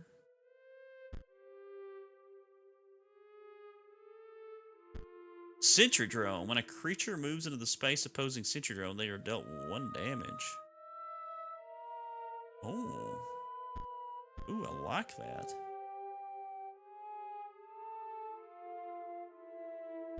That would be even nicer if, like, when I brought Sentry Drone in, if it just automatically dealt damage to something across from it. But that's just that easy, cheap, bada boom, bada bing. It's not as good as the Leap Bot, but that's still pretty good. You did beat me, so I guess I've gotta fess up. The name's Casey Hobbs. I'm from the tombstone on the left. Found a piece of an epitaph. It reads Casey Hobbs, 1970, winter 1992. I was 2 years old when Casey Hobbs died. Definitely better than the Leap Bot. Okay. Welcome, Casper. Pulled up an epitaph piece. Reads, the defibrillator failed. Okay. What was this? He was born when he died, so you're 2 years younger than I am. Who is this guy? You have no offering? What do you mean, brother? What am I supposed to offer? I haven't figured this puzzle out yet. Yeah, Cobb wasn't born yet. Okay, so Casey Hobbs is the one on the left.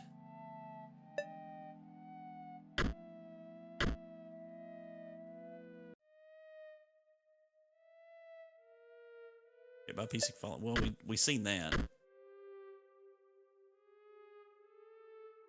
There was no cure. The defibrillator. Okay, that I don't. None of those really.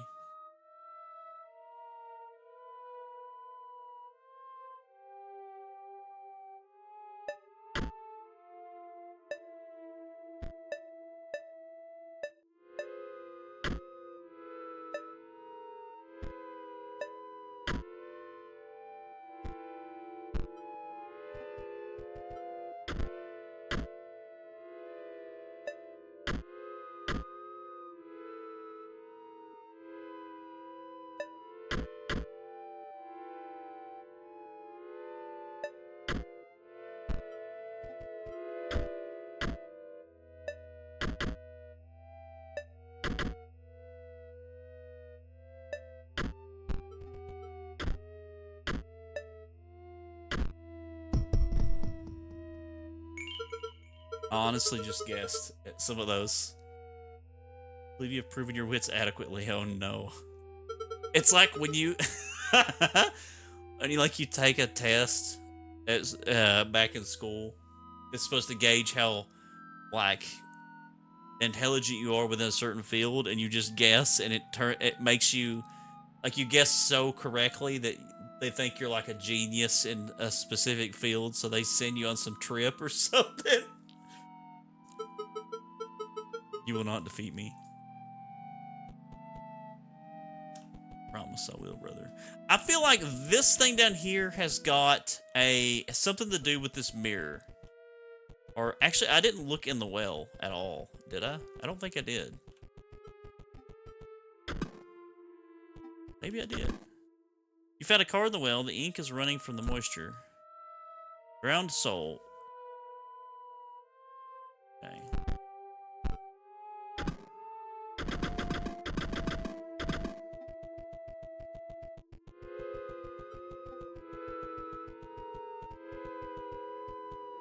Well, let's see. Look at my deck. Oh yeah, we forgot to put Sentry in here.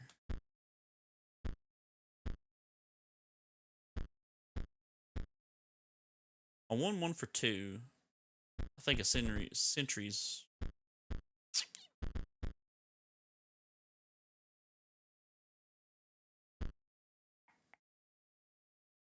Oh.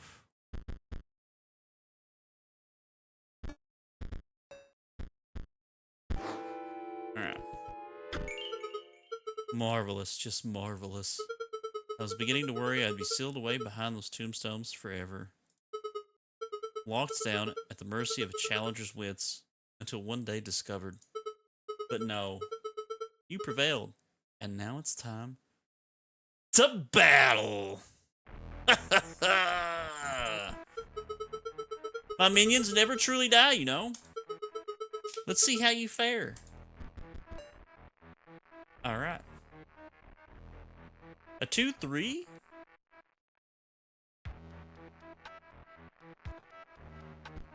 Okay, so the Bonehound moves around to the last thing that I've summoned.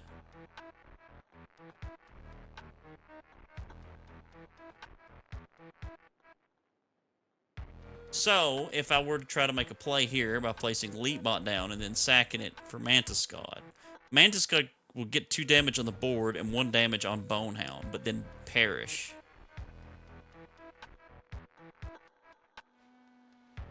So that would cost 2 cards. Whereas if I put Leapbot down, Leapbot will absorb the blow from Bonehound. True.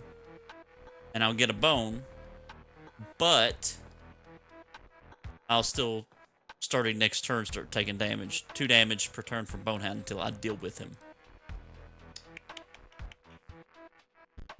For now, we'll do this.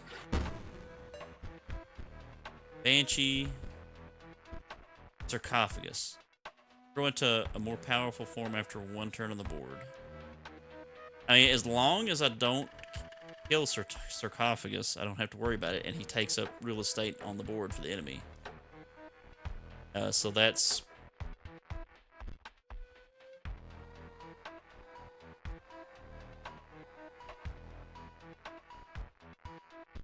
when a creature is placed opposite to an enemy space...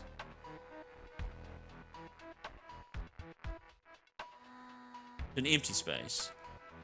So actually, if I place the 49er here, that'll move Bonehound over here, and will keep Banshee from even being able to come out.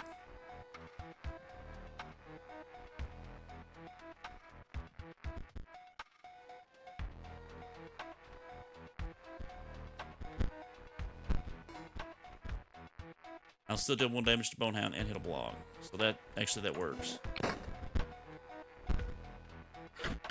Oh, but I take 2 damage from Goofy here.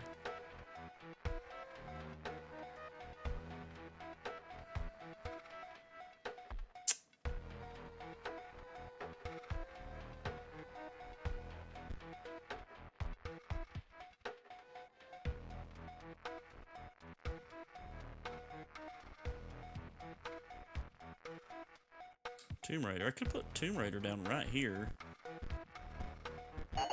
You just played a card with an activated ability. Calm down. It's fine. Activate it by pressing the sigil like it's a button. But it will only work if you can pay the cost. Oh. Alright, so with that being said, I think what I'm going to do... I don't like cards that move around. We're going to sack this. Deal the damage to Bonehound. I'm still going to take 2 friggin' damage, though, because this thing moves. Crap. Well...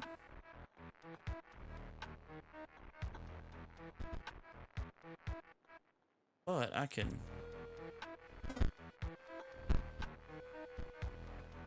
keep him from moving by doing this.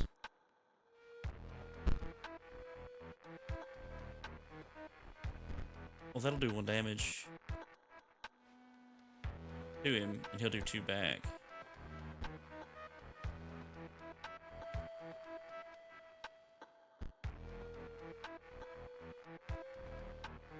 I'm gonna take 3 damage, actually. Can I? Oh my goodness, I can. I can sack the skeleton.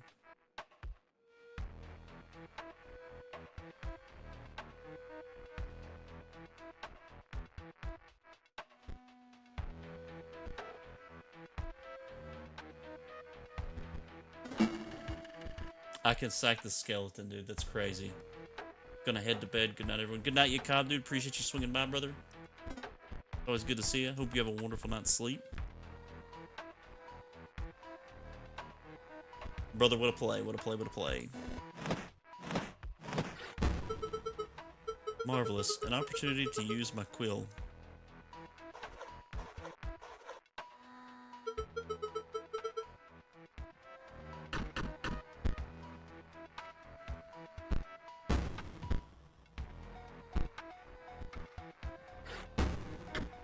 Now, how did Sarcophagus... I didn't deal any damage to Sarcophagus. So how did... I didn't do any damage to Sarcophagus. I'm confused.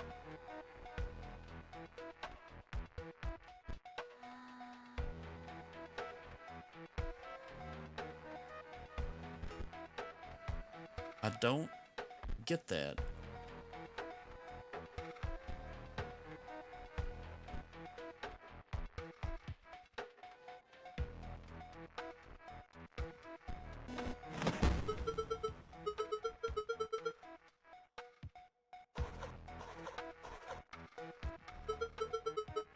It had the timer sigil, so it just needed to stay out for a turn. Oh, okay. So I overlooked that. Okay.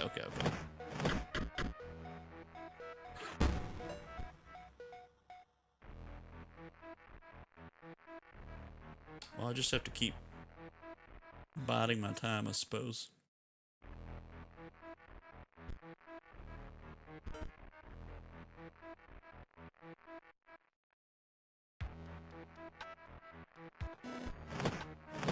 That'll take care of one of his lives. Seems excited to be defeated.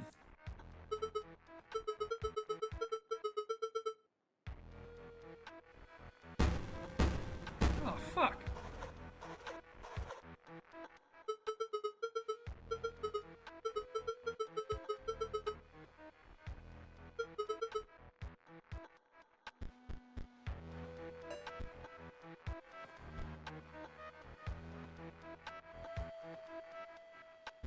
What does it mean as corpses?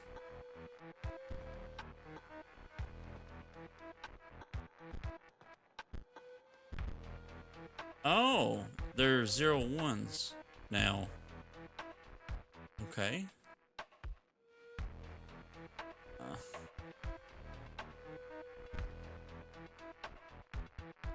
Let me look. Them being corpses is annoying. Because they're basically, I don't want to say they're useless necessarily, but... I want to think I can still sack them for blood, hopefully. I'm going to test that theory right now. I'm going to place Elk here. can. Okay, so we'll get him out into play. He'll get 1 damage off. And then he'll turn into a 3-2. That's currently unopposed. Which is fabulous. Walkers can handle zombie. And that'll deal 2 damage. It'll put me 2 ahead. And then these 2 can just soak up the damage from these guys.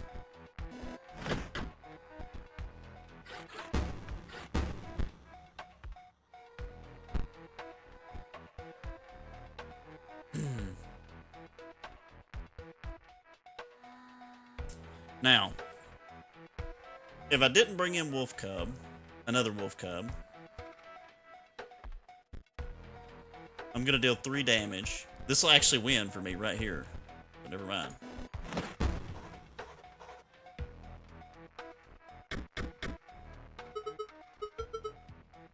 Whoop! Let's go. Alright. Now, I wonder if this is like Act 1 where, because this seems rather easy. This makes me wonder if it's like Act 1 where I can easily perish and then have to start back over, going through all of this same stuff again, building a new deck again, and it unlocks maybe new stuff the same way it was in Act 1. I would literally destroy it this game. McPat, you can't even spell Inscryption, okay? Don't even. Even if you looked at the game that I'm playing and streaming right now, you still couldn't even spell it, okay? Don't challenge me, Pat. It's good to see you, though.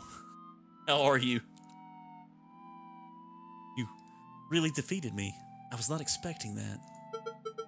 Your ambition is to replace P03, but, well, between you and I,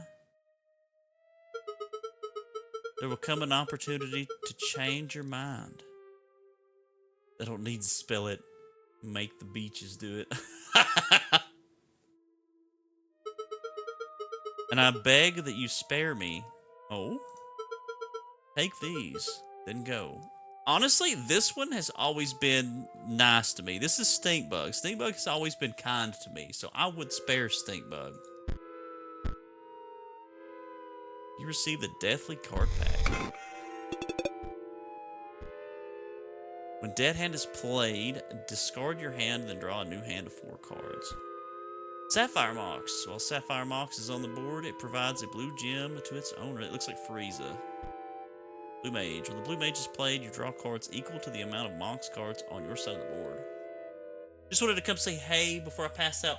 Well, thank you, McPat. It's always a blessing to see you. I hope you're doing well. Good night. Gamora is just a sweet lady of death. Yes, yes she is. Actually, I'm really liking the way the Mox cards look, but I also feel like they kind of play off of each other a little too much. Like they play off of each other well, but it seems like they kind of rely on each other too much. Another Sapphire Mox. And another Leap Bot.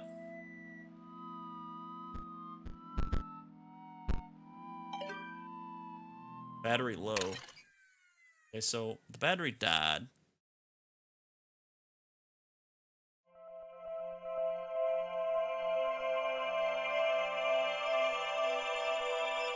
Does this mean I'm in Act 3? We have more videos to watch of this guy. I think I've just got to send it. To whom it may concern. It's a bit formal. Hello there! Exclamation point. My name is Luke Carter, and I'm a fan of your collectible card games. If you've ever taken a look at my YouTube videos, you will know how appreciative I am of the merch that you've sent me over the years.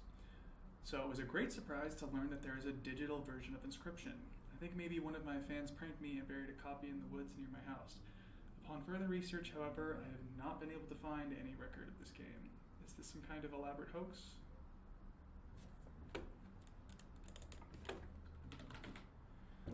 Any trace of this game? Is this some kind of elaborate hoax? The game doesn't seem like the work of a prankster. It at least appears professionally made. I am both puzzled and excited by this discovery. Any information you can provide would be much appreciated. Thank you, the Lucky Carter. Okay, good enough. Sent. I get that this is part of the game and the story and stuff, but think of how odd that would be to record yourself sending such an email. I mean, it just seems like such a mundane thing to record and then upload. Hey card gamers, I'm the Lucky Carter, and this, well, it's a bit of a strange video. It's actually more of a question to my audience. As I've learned over the years, nobody knows card games better than you guys do, so I'm hoping someone can help me out here. Did anyone ever play an Inscryption video game or hear about it? I'm talking about that vintage one-set card game I opened packs for last week. I don't know what I'm allowed to say. I don't want to get in any trouble here. I think I've got the only known copy of the digital version of Inscryption. I've been filming myself playing it, and it's weird, guys. I don't want to get in any hot water by showing the footage, but can someone please prove me wrong? Please tell me someone has a copy of this game. I have been looking online for days, and I cannot find a word about it. I reached out to the publishers, hoping maybe they would get back to me. But as a fallback, I got you beautiful viewers. Can hopefully dig up something. That's it. That's the video today, guys. Thank you so much, as always.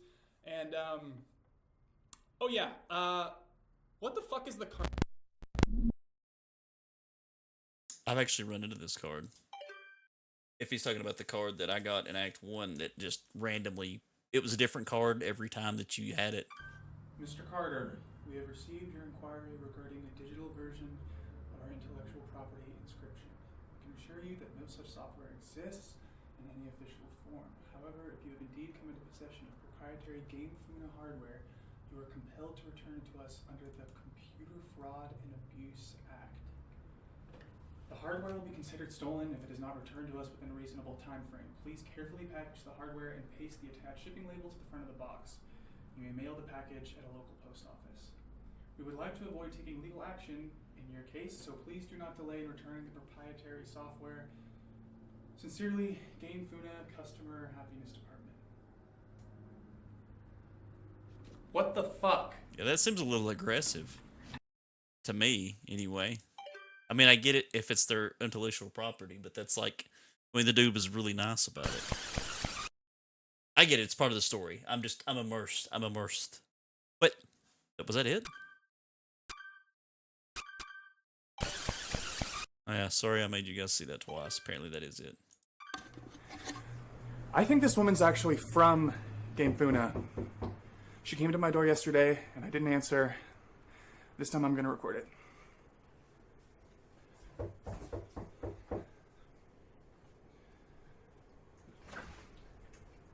Hi! Hi there. Hey. I'm floppy disk for a game called Inscryption. I was told you came by a copy of it somehow. Sound familiar? No. No? No, I don't know anything about that. Really? Inscryption, you said? Yes. No, I don't think so. Really? Because, apparently you emailed us about it. You are, Luke Carter, right? Oh. You know the luckycarter@gmail.com? Yeah, you know what? That's, I am Luke Carter, but that's not my email address. Really? Because, I just noticed because I've seen your videos. Yeah.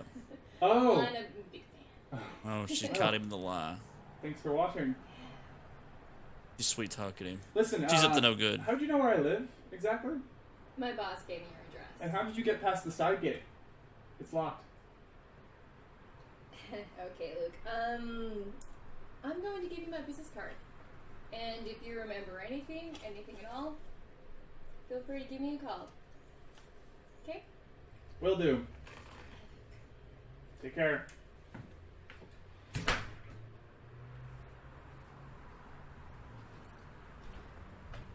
What the fuck?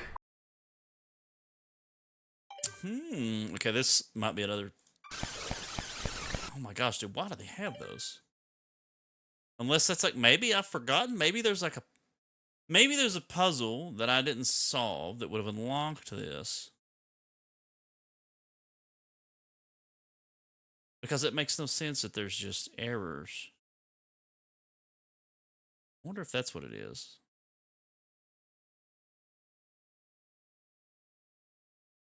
Or if that's just part of it. Hey there, card gamers! I'm the Lucky Carter, and this is another pack opening video. Today I'm opening Secrets of Legendaria, hoping for that sweet, sweet foil Valamir.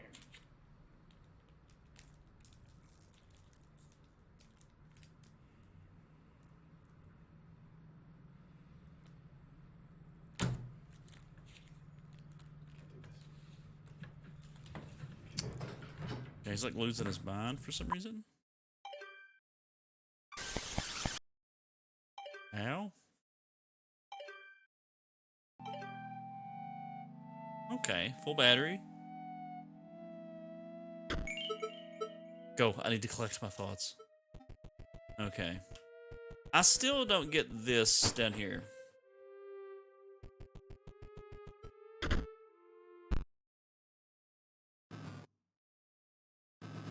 You have no offering.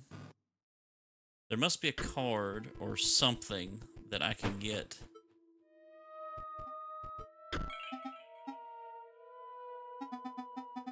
You must be excited, but please do not bark.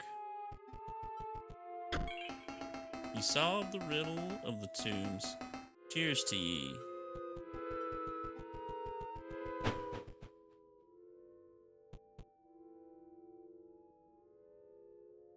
Master Max, ready with party 17. Whoa! Thank you, Master Max. Thank you, thank you, thank you, thank you, thank you. Hello, hello, hello. Max Raid, indeed. Hope your stream was well. Hope your week's been going great. What did you stream? Stream was fun. Good. I'm out here playing Inscryption. I'm helplessly addicted to it. Playing Kingdom Hearts 3 on the DLC. Ooh, I didn't know Kingdom Hearts had DLC. I know I've been asked to play, or suggested to play Kingdom Hearts, the series. I've only ever played the first and second Kingdom Hearts games. I've never played the third one.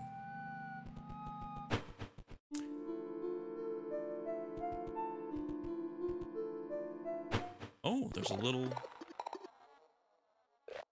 this here before?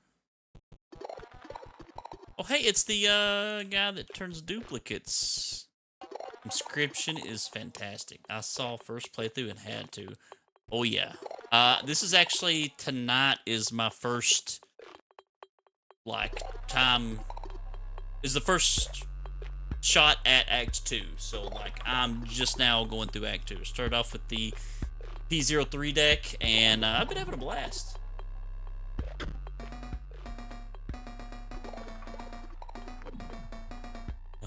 Oh, you have found us here. This is good? This is good. Oh, Sideman says this is good. We require duplicates. Do you see the diagram? 2 of that. Oh, it has to be 2 of... it has to be that? I don't know if I have 2 of these. I don't know what this is. Glad you're having fun with it. I'm enjoying it a lot. I'm still, like, theorizing and theory crafting the story. I guess I don't have 2 of that, because if I did, I feel like they would, just let me continue. Alright. And I wonder if I can... oh, I can. There's different places I can go. Oh. Okay. You pick the clover leaf from the stem. I wonder if that would be an offering.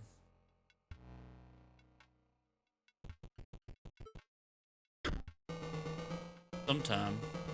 Try this spot. Find good fish. Corrupted fish. Old fish. Alright, brother. Woof. Probably saw that the bridge is fixed. Now they want me to give you deck building tips. Like, use your rare cards. They are more powerful than common cards. I don't follow that kind of rules, that kind of mindset. But I sure am sick of being around these scribes. Each has a more twisted ambition than the last. I tell ya. Alright. I can't get on the boat. Okay, that's kind of scared me. Not gonna lie.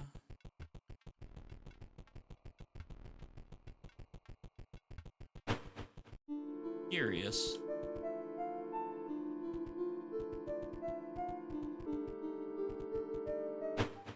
Wonder if there's anything here that opens up or changes now that I've...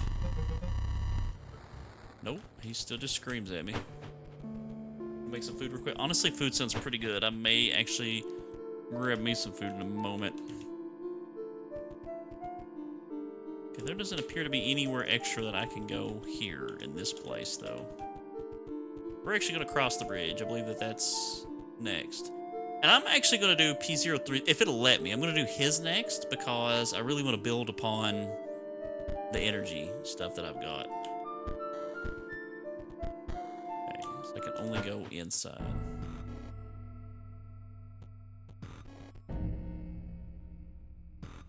Okay. You rummage through the junk cards and find a card pack. Yeah, baby. Techno card pack. Let's go. First one.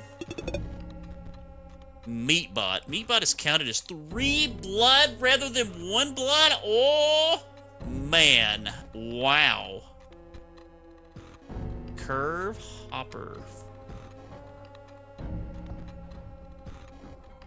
Broken Obel. When broken Obel dies, 4 bones are awarded instead of 1. Okay, so same as Walkers, pretty much. A creature if a creature would attack Force Mage, it does not. What? What does that mean? Does that mean that it attacks me, or that it just completely cancels out the attack? Because if that completely cancels out an attack, that is insane. That is extremely busted. Wow. There's no way that that's what that means.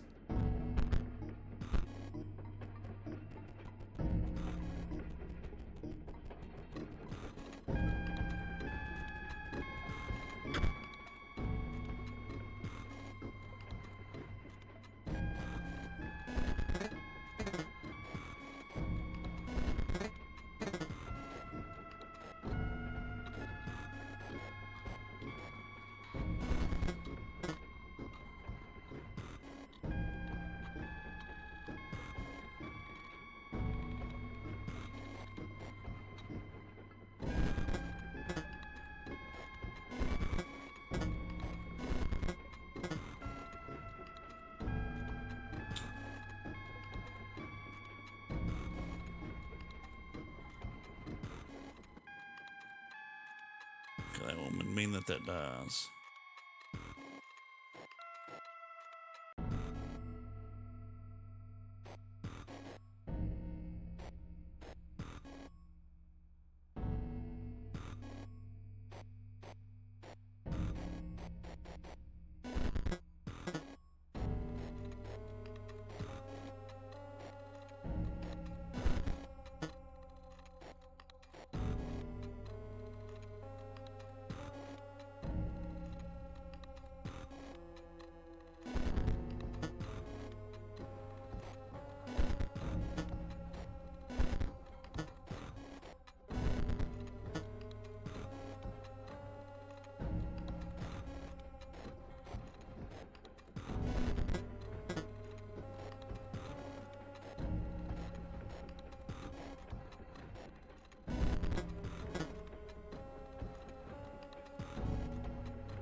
I still don't understand this puzzle. I thought I did.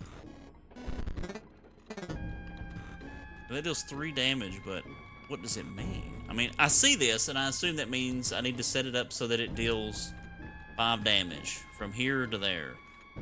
So this would be 1, and then it dies. So it doesn't get to hit here at all. This would deal 2. As long as this is back here, this would still do 2 unopposed. This deal 1 to that and destroy that. I don't understand exactly how this puzzle works. And this, I guess, cancels this out. I don't.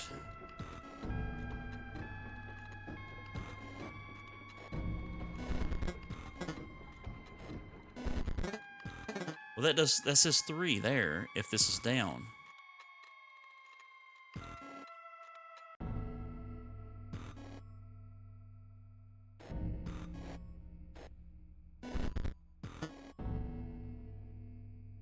I can drop the first one to the back line, but I don't understand. I don't get why that, like, I've not figured that out yet. Lead bot. Plasma Jimmy. Activate. Pay 1 energy to deal 1 damage to the creature across from Plasma Jimmy. Okay. Ghost ship. We've already seen what that does.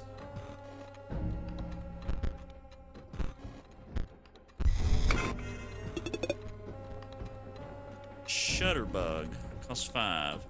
When damages another creature, that creature perishes. It's a 1/1.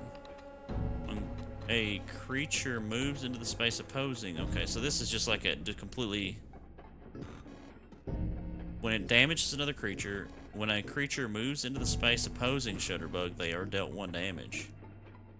So that would mean that Shutterbug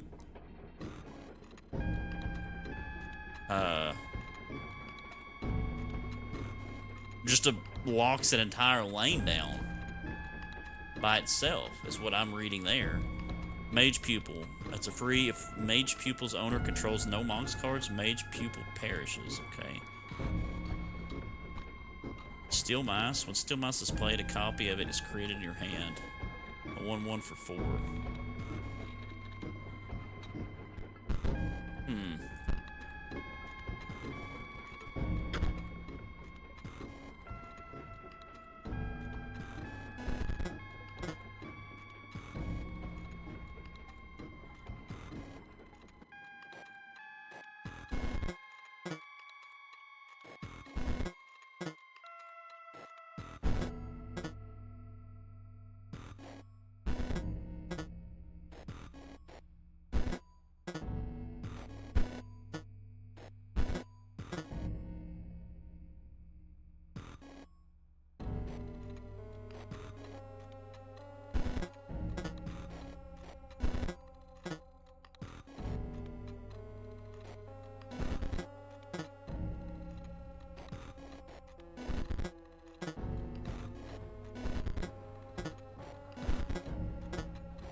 I mean, this has always just been a guessing game for me. I still don't.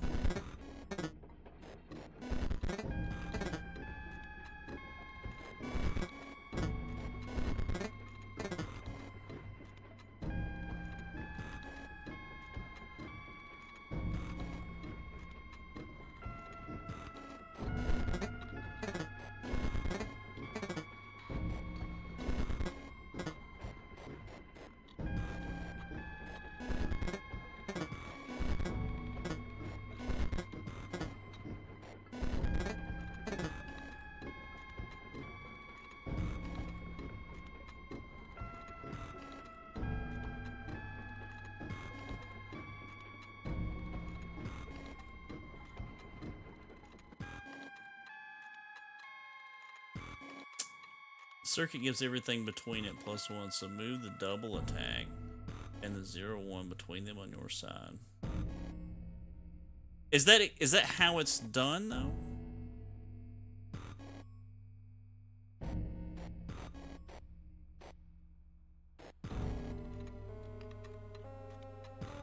Because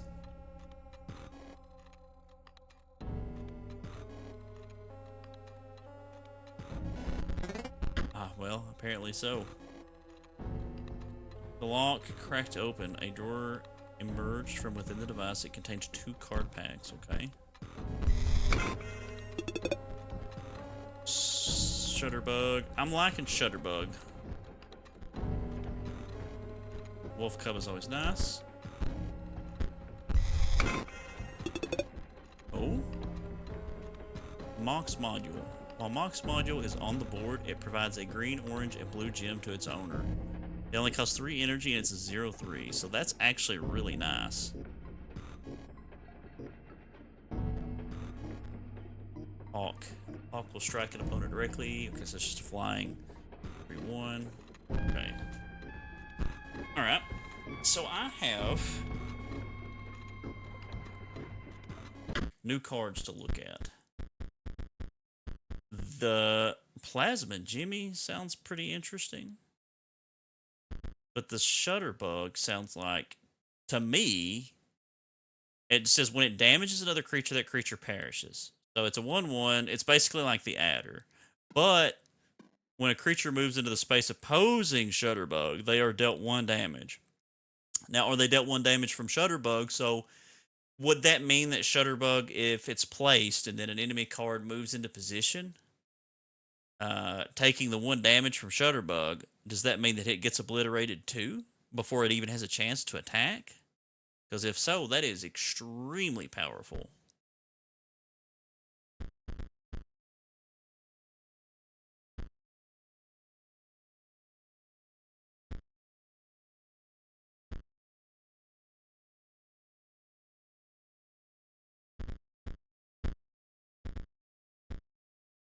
And Meatbot is really not. I mean, 3 friggin' blood from a Meatbot? I mean, that's really good. I feel like I don't know. Now I'm becoming indecisive because of the amount of cards I've got.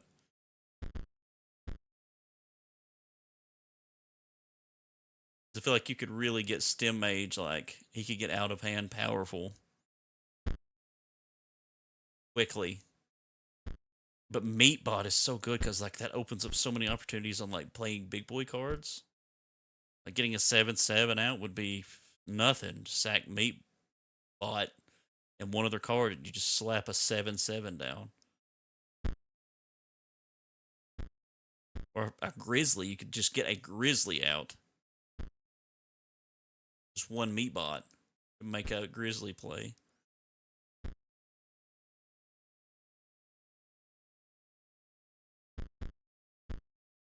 I think I'll actually look into that.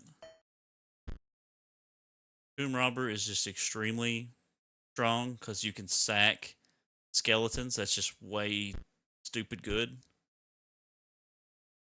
As far as like bone cards go, I have Tomb Raider or Tomb Robber. I don't have any other bone cards.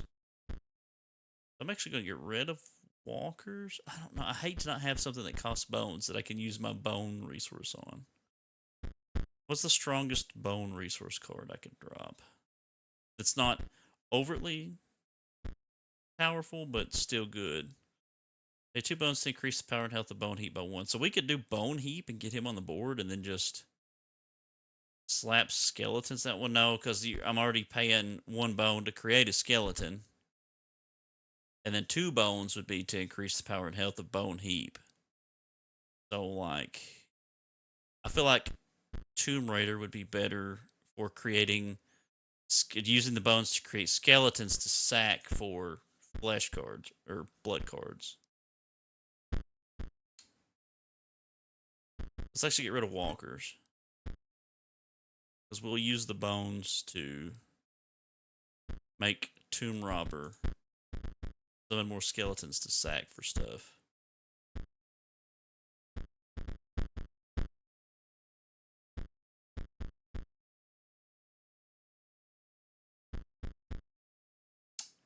could throw another grizzly down. But I've also got Shutterbug, which I really want to be able to play.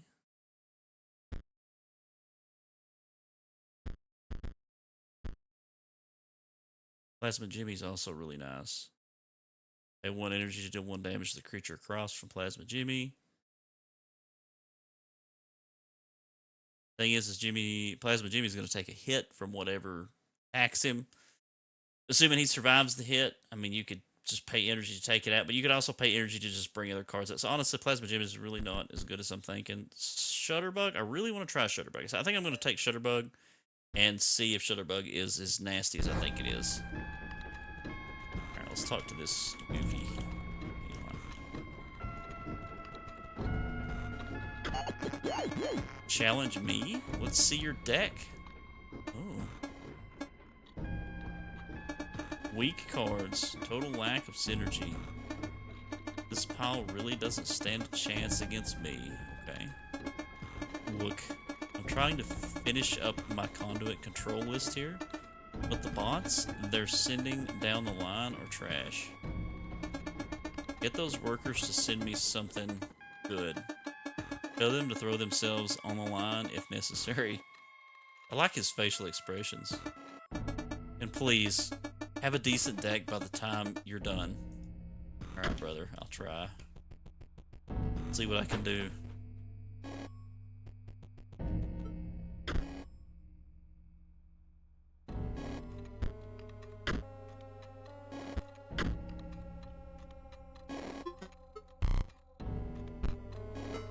Amazing.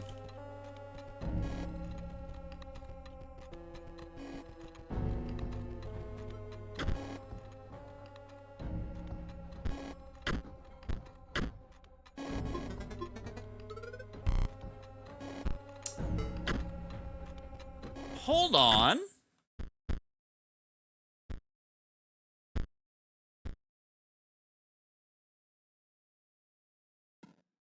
Empty spaces within a circuit completed by factory conduit spawns leap bots at the end of the owner's turn. Do they get +1 to their attack and toughness as well? Because it doesn't say that in the tooltip. Do they also get stronger, or does it just, is there different types of conduits? Because what I'm reading from this only summons elite bots and isn't actually giving them power. And that I don't get. They all do different things. Okay, I was about to say, I was like, I don't know about that. We've powered the bridge.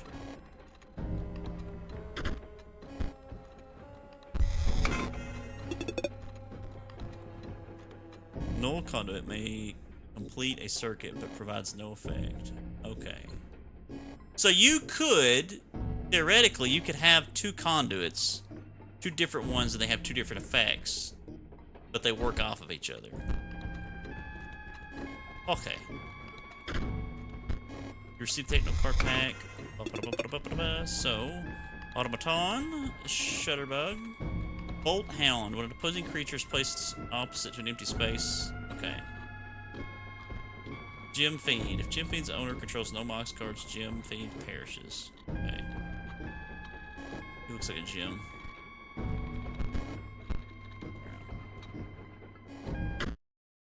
So do I have? I wonder if I've got anything other than Null Conduit.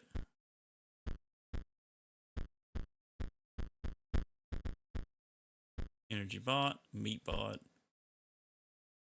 Oh, I didn't add Meat Bot, by the way. I've got a Grizzly in here, but I did not add the Meat Bot.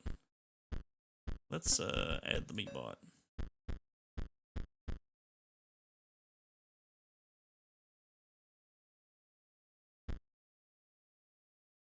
I don't like that the music stops here. Factory Conduit. I don't have any other conduits yet. What is it? What do you want? You see? Wait a second. I didn't get to say it. You get to read what he said. put better bots on the line, I would need to just who are you to be carrying orders from P03? P03 would only trust someone with some semblance of card game skill. I'm very busy, but I must know if you are qualified to give me orders. 1-1 and he can search his deck. Oh, I have a... There's no way that this is a clover that lets me shuffle my freaking starting hand. Buff Conduit. Other creatures within a circuit completed by Buff Conduit gain 1 power. Oh. So obviously we just take care of this thing and we win. Very simple, very easy to solve. So we would summon this, sack it for Wolf Cub, slam Wolf Cub down, and I'll take, looks like 3 friggin' damage right off the rip.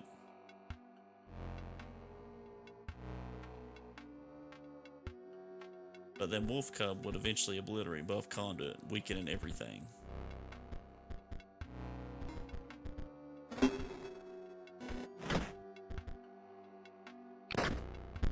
Oh, I said 3 damage. I only take 1 damage. So the other conduit doesn't get the buff.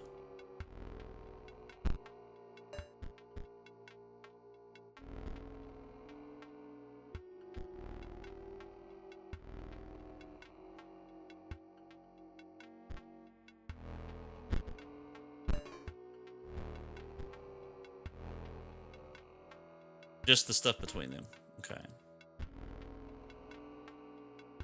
So when I take this out, it nullifies that. So these two won't have any... Alright. Okay, simple enough. Bring this guy in. And he'll take out no conduit, so even when this one comes in, these guys won't get the bonus.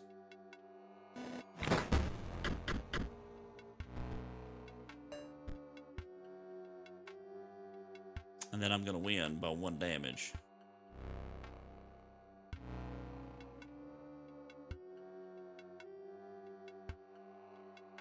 I'd like to win by more than 1 damage, but it's okay. Oh no, I will win more. I will win by 3. Actually.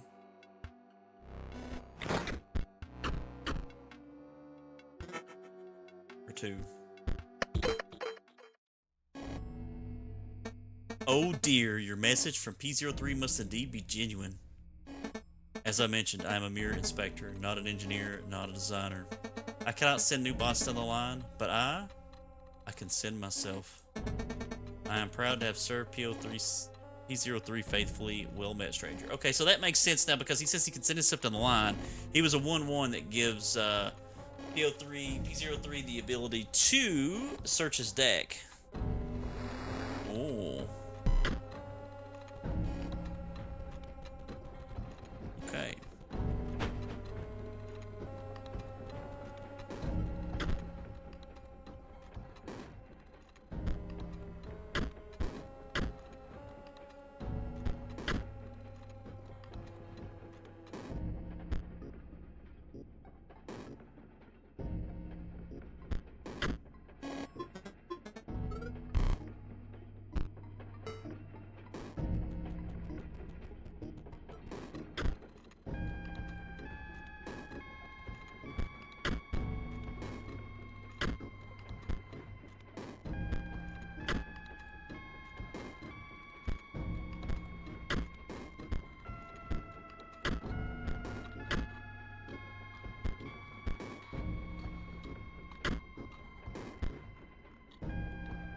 Okay. Okay. So okay, it's taking me a minute. Okay, so I put it here.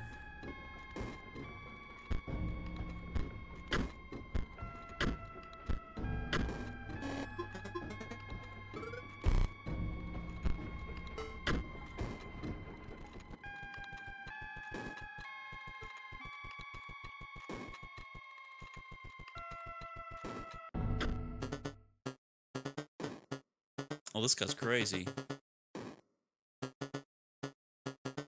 I'm the melter.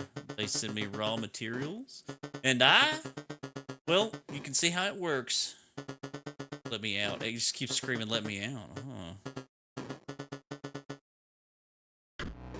He's a 2/2 that falls out. Empty spaces within a circuit completed by factory conduit spawn leap bots at the end of it. So that's the factory. I've got that. And then the buff conduit. So it constantly summons in the empty spaces the leap bots. And this gives them their power. So if I can take care of this, then none of this will matter.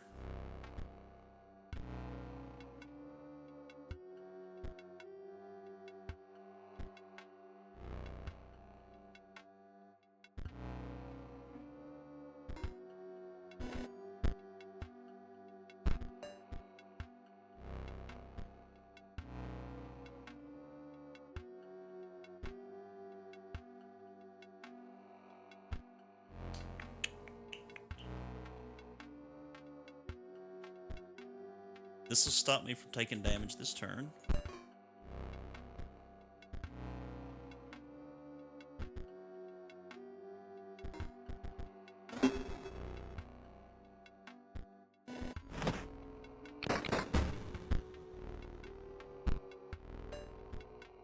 Okay.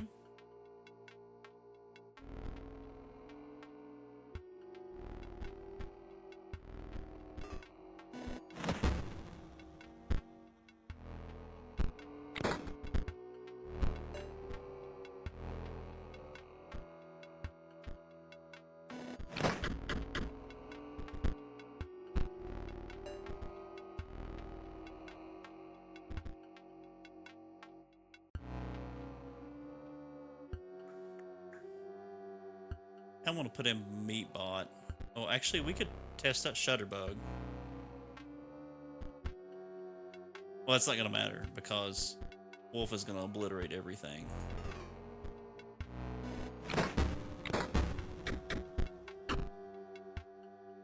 Okay. Yeah. All right. Excellent battle. Now, with that aside, what did you come to tell me? T03 wishes for better bonds for his scanner. That is difficult. You see, I melt the metal, but I cannot reprogram the stamping machine. There is a way to send at least one new bot down the line. For PO3. Yeah, I see where this is going. -5.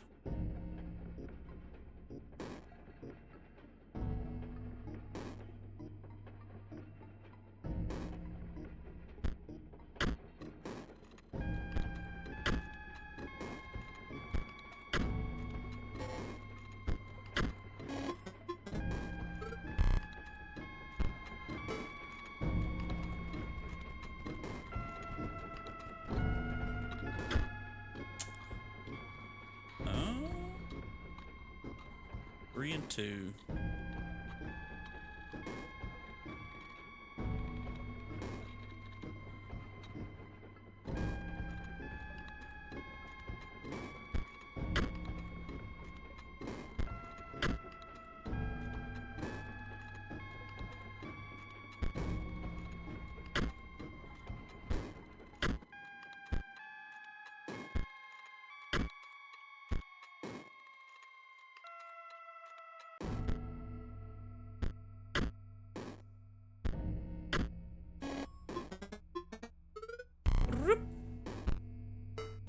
Fire up the elevator, boys. I thought it was an elevator. Oh. I didn't mean to. Okay. I'm just gonna travel back and forth through the giggles. Alright, so there's that robot.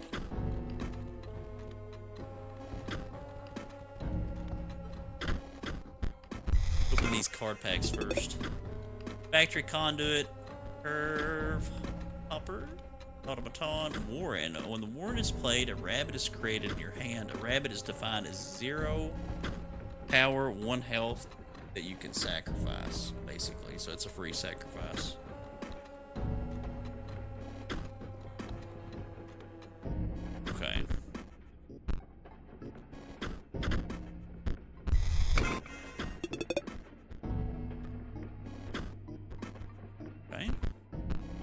Nothing new, nothing new.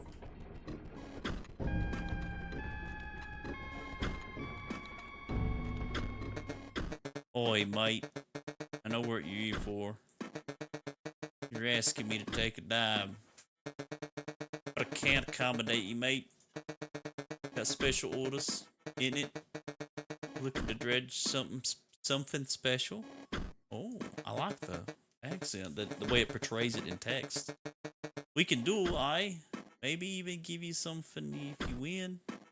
But I can't be taking a dive. P03 will understand. No, he won't, dude. You're gonna die.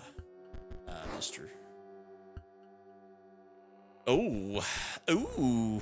Oh. Oh, he doesn't have anything on the board, brother. Anything at all. Makes me uncomfortable. It does, because I don't know what to expect.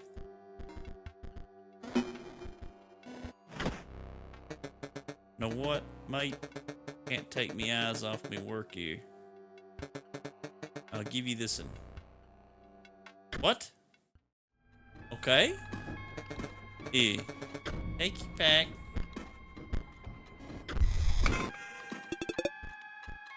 Energy conduit. If energy conduit is part of a completed circuit, your energy never depletes? Wait a second, brother! What do you mean it never depletes? Oh my goodness.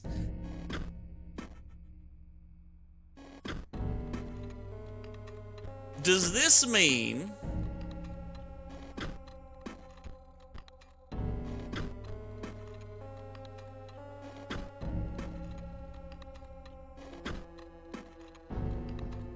that I could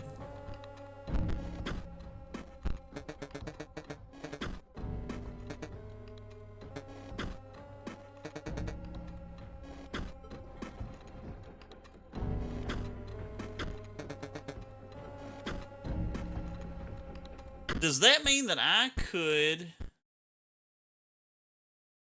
place energy conduit and then a card like Stem Mage, where I pay 3 energy to increase the power and health, I could just infinitely do that over and over? Is that what that means? Part of a complete circuit, your energy never depletes.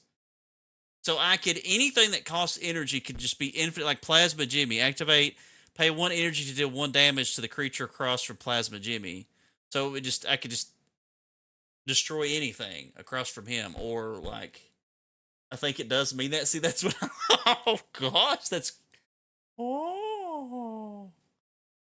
awesome. That's awesome, actually. Even so, for 4 energy, I could become a. Well, I say 4 energy, but it would take setup. So the thing is though it does seem broken, it does. You have to consider the cost. So I would have to feasibly, like if I was going to get it up the quickest way possible, right? Is on the first turn, I'd have to drop a null conduit, and then it not die, and me not die. And the next turn, have an energy bot, and place the energy bot down to get me to 4 energy. Or that would put me at 3 energy, but by the time the next turn rolled around where I could spend energy, then I would have to play the energy conduit. At that point, I would have unlimited energy, which is, fantastic. I could play anything, whatever, have you. And that's taking up 2 slots on the board and then not dying to something. So I would have to not lose either of these, which I could simply keep them in my hand and save for that. But that's not always going to be that easy. I mean, if I had more utility to get the cards that I wanted, then that would be different. Because I would need these 2, which honestly, they wouldn't have to be, like nothing would have to be between them, because it just says if energy conduit is part of a completed circuit, your energy never depletes. So that you wouldn't have to have that paired with anything. And then as in addition to that, you could then place Mox module which would give you green, orange, and blue gem to its owner. And then you could, from there, play Stem Mage and then just make Stem Mage busted. Easy. And you just keep paying 3 energy. You have infinite energy. And then just win with Stem Mage. But again, that's that's all 4 of your slots. So you would have to get these 2 on the board and then use the infinite energy to play Mox Module, and then use Mox Module's thing to play Stem Mage and then boost him up. You could feasibly do it on 1 turn. If you were playing the board, left all your slots open, and then you just happen to have 4 energy. If you had 4 energy and then both of these cards in your hand, you could then play these cards to have infinite energy, which would allow you to play Mox Module, which would then allow you to play Stem Mage. And that's great, but, I mean, most of the time, I mean, that's a lot of setup. You have to have those cards. I mean, you could reduce the size of your deck to basically guarantee that you get those cards quicker, but you would have to survive each round long enough to get to that point. I mean, you could, like, I could take everything off the deck and just have energy cards, and maybe even have like some bone cards or some blood cards. Just, well, no, because then that increases the chance of drawing them instead of these.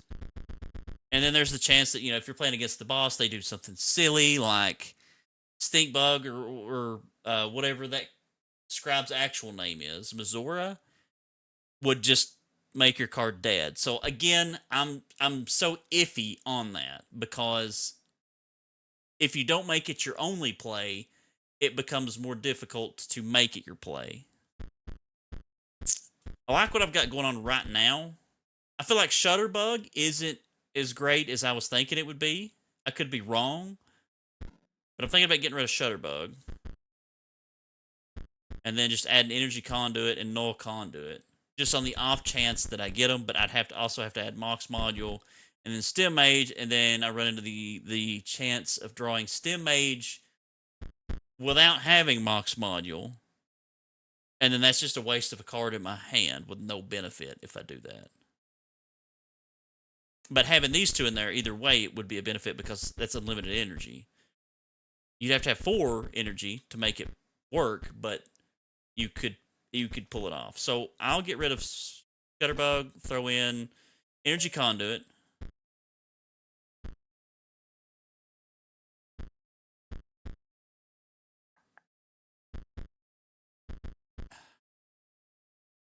To get rid of Meatbot and Grizzly, but because I mean that's another setup play.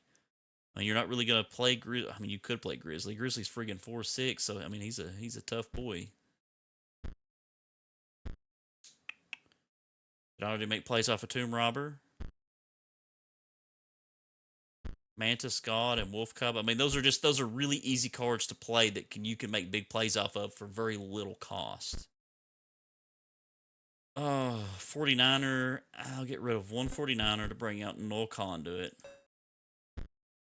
And we'll roll with this for now.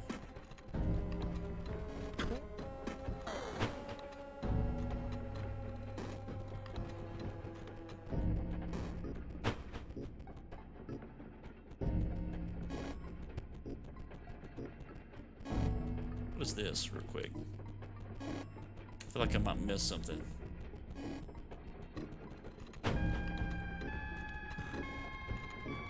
And I hope over here I can buy packs. Oh, I can. Whether I do wish to trade. What do you got? Nothing. Ooh, Meatbot's so good. We'll grab one of these first, though.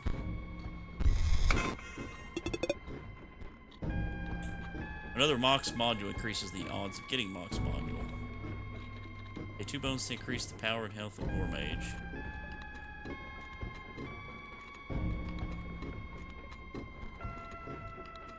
That's actually pretty nice. You could get quite a bit of bones pretty easily.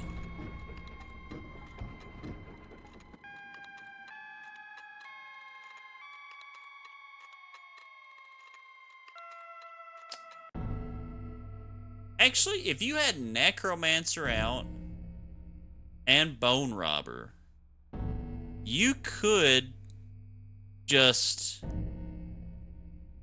Assuming when you destroy a card, you get the bones out of it. Couldn't you just keep summoning skeletons for 1 bone, destroy them to get 2 bones because the Necromancer's in play, and then just keep doing that? Yo, Pieru. Good to see you. Good to see you tonight. I'm just sitting here brainstorming, trying to figure out how I want to build my deck. I think I'm just going to stick to my technology setup. Oh, but there's so many different plays that I can see in this. We're just going to roll with this. We're going to roll with this. It's a way to break the game. I was about to say, there seems to be several ways to break the game. I like figuring them out, but I've not played any of them yet because there's so much setup to that. Like, yeah, you could do it and set it up, but there's a lot of work to it. The bots haven't gotten much better. Do you battle all of my workers? You actually won? Give me that deck again. Whoa. You beat them with that? Alright. Maybe there's some synergies that I missed. Let's go then. Alright, brother. Let's see what his... Oh my goodness. I don't like this at all. See those conveyor belts? Just like my factory. At the very least, they ought to test your lane positioning. I don't like that at all, Meatbot. Yeah, Meatbot... I feel like Meatbot would be useless for him. Maybe I'm wrong. Spectre may complete a circuit, but provides no extra benefits. Insectodrone will strike an opponent directly, even if they're... Okay, that's a flying creature. We got Energy Conduit, so we are off to a decent enough start. So, his creatures come into play, but this rotates. So, like, do some of my creatures become his? Like, are these 4 mine and these 4 his? And, like, they rotate so, like, he gets my creatures? That would make sense because that would explain Meatbot. That would explain Meatbot. Oh, goodness.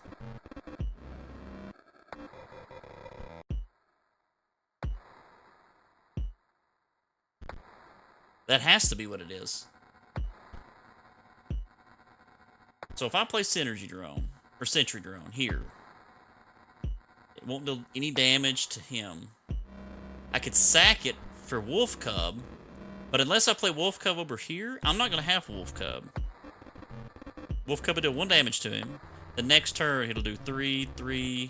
He'll just go through destroying everything. But then when it gets to his side, well, I could just sack it. I mean, I could just destroy it, right? Before anything that lands here, I just destroy so he doesn't get it.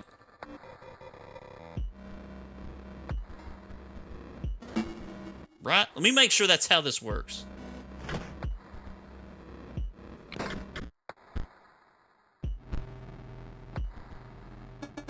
See how that works? Okay, your turn. Alright, alright. Okay. Explodebot. When Explodebot dies, the creature opposing it, as well as adjacent friendly creatures, are dealt 10 damage.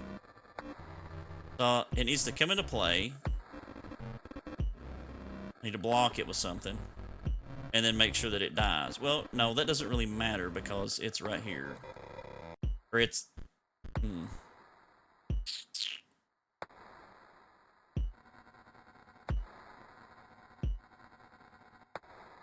I know what I'm gonna do.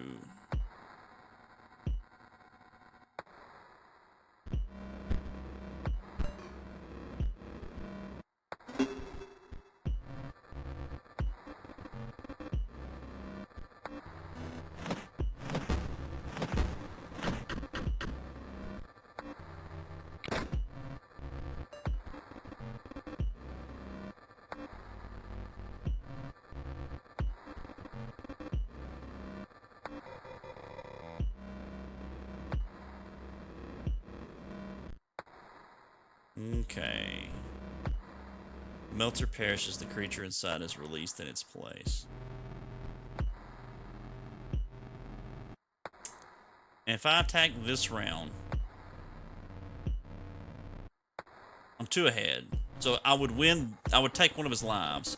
But I'm not sure how he acts on his second life.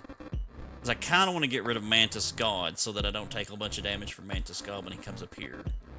But I really won't, though, because next, like, I'll do this turn. Mantis got to take out Explodebot, which will actually take out Wolf, never mind. That'll cancel those two out, but then he'll get Mantis God. Which wouldn't be that big a problem, though, because then I could just play Wolf Cub and it would just kill Mantis God, right? Pretty sure. Putting a lot of thought into this, boys. Learning process.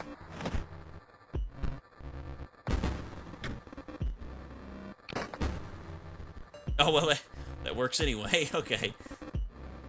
Alright, so it doesn't rotate until after damage is dealt. That's good to know. Alright, so he's got this 2-2. I could block that easy enough. Just slap 49er down. 49er's going to move over here and then switch to his side, but that's not a problem because that's just a 1-1.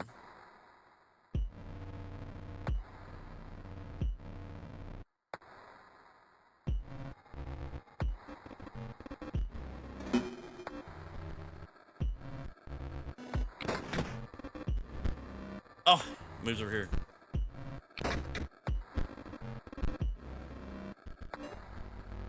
Okay. So, Wolf will take out Melter. 49 will do 1 damage, putting me 3 ahead. Then Automaton will come in and do 1 damage to me, but well, no, because 49er's going to move over here. So 49er's going to do 1 damage and then move over here. And then be the enemies next turn. That's okay, because again, that's a goofy 1-1 that moves.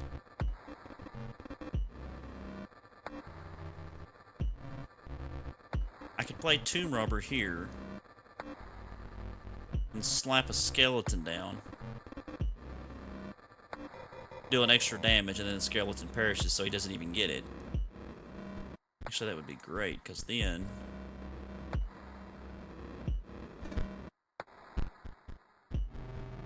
that might prevent 49er from moving. I don't know, though. Let's see.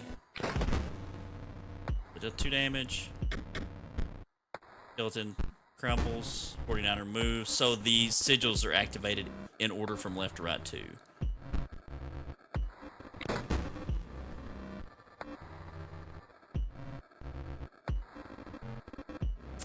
Alright, so I'm actually 4 ahead, so I can do another skeleton.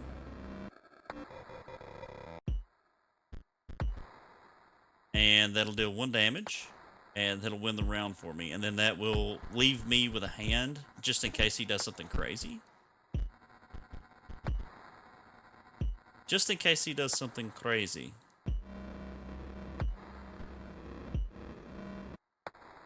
I could actually just spend all of my...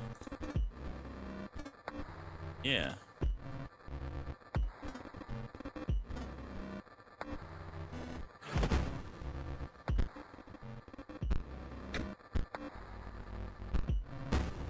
Okay, he loses 1 life. Now let's see what craziness he does. Scanners online. Which card to scan? Just kidding. Obviously the one with the best stats. So he's gonna take my... Wolf. Yeah. That line could be better. Or move.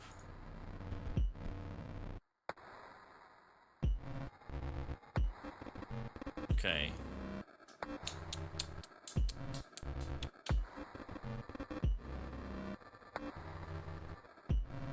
Well, I'm still gonna do 3 damage to him.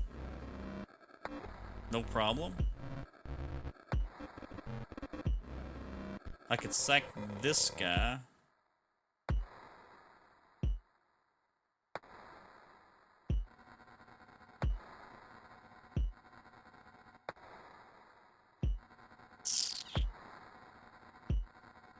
mean, I could get rid of all three, or all of them.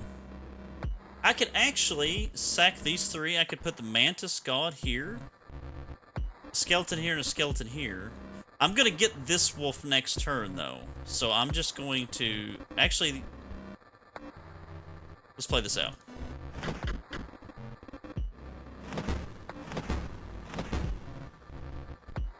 Okay, so those two are going to cancel each other out. Now I can slap Mantis God here.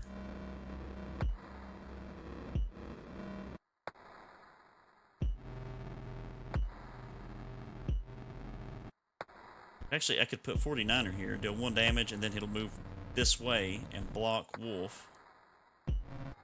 Without... Yeah, he'll block Wolf.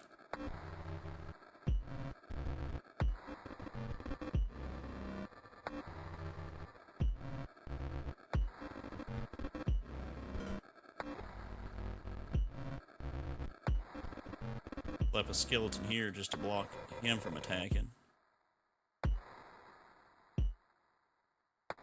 But he won't attack until... I'm gonna take 3 damage from him no matter what I do. Unless I put a skeleton in both places. Which I'll just do it. I've got plenty of skeletons, screw it.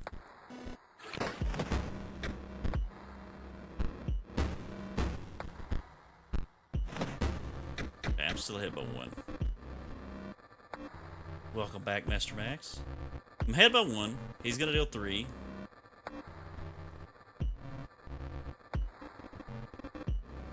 I could beat him right here. Slap Mantis God here.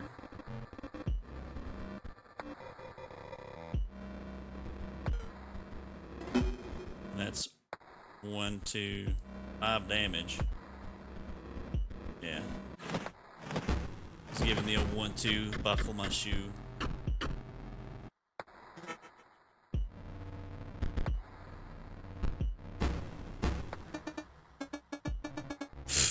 Nice luck you had. I guess playing a perfect game is no match for good RNG. But that had to be one of the most easily abusable mechanics, I feel like. I guess you won.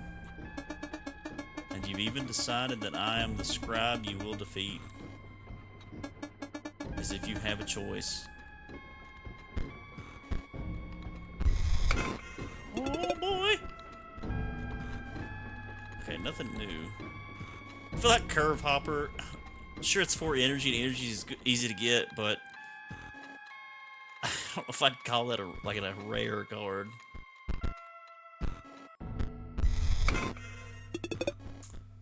Buff Conduit. Okay, so we've got a Buff Conduit now.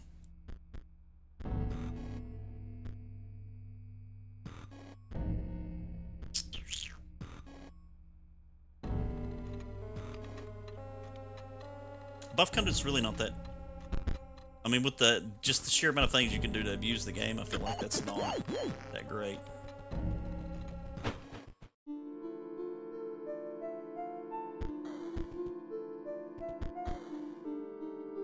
Okay.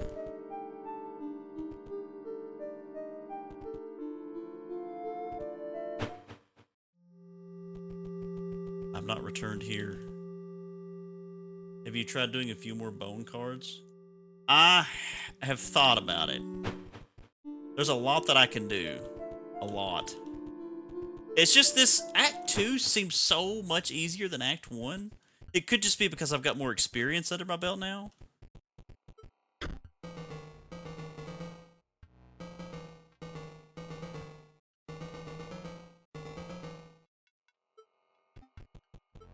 Huh. Guy's insane. Wants to use challengers like you as his playthings. You know what, actually? Make it more perverse. He thinks you'll actually enjoy it. Oh yeah. Try to use a mix of different types of cards in your deck to fully utilize your bones, blood, and energy. Now see, that is actually how I play Wolf. I've checked it out.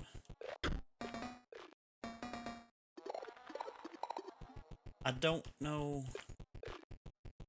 this diagram. Thank you. I do have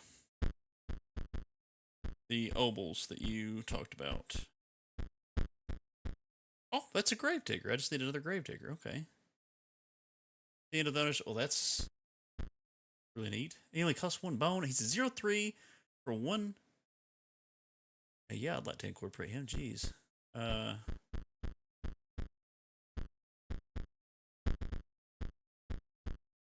Okay, I thought I had the obol, but apparently not. Pharaoh's pets are nice looking. 0-1 that you can just sacrifice over and over again for 3 blood.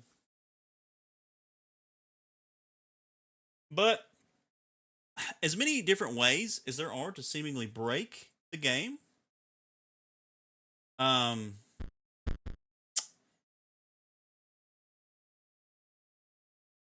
it just kind of seems like you don't even have to. Like, I mean, yeah, I'm sure you don't have to just as a general fact, but like, so far, Act 2 has been wildly easier than Act 1, and I feel like there's a catch. There has to be a catch.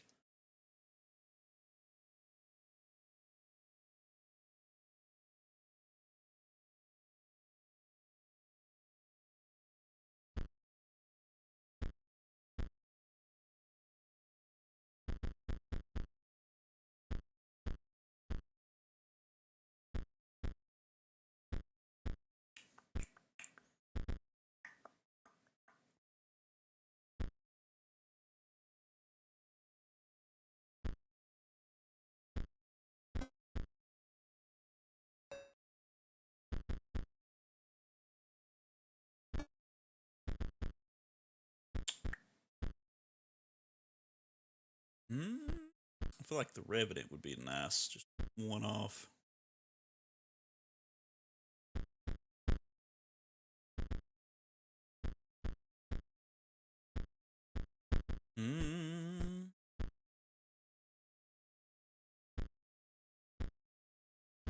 Where's the Bone Heap card?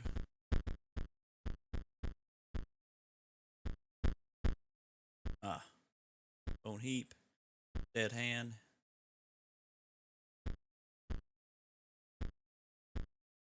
Necromancer seems like it would be really good.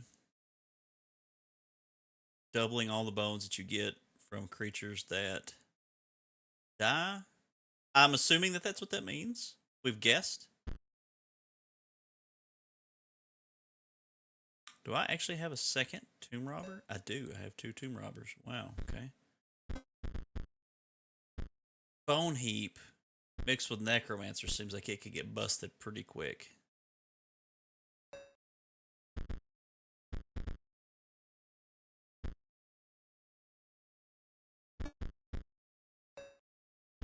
We'll incorporate them. I could actually go and check out my little shop here.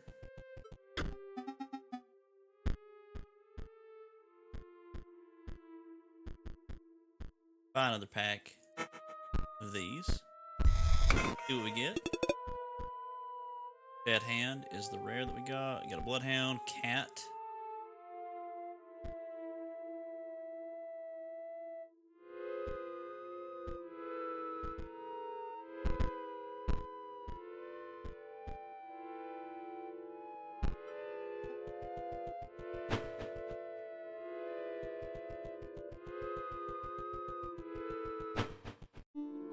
Alright. I mean, there has to be more to Act 2. I feel like I'm wildly looking over something.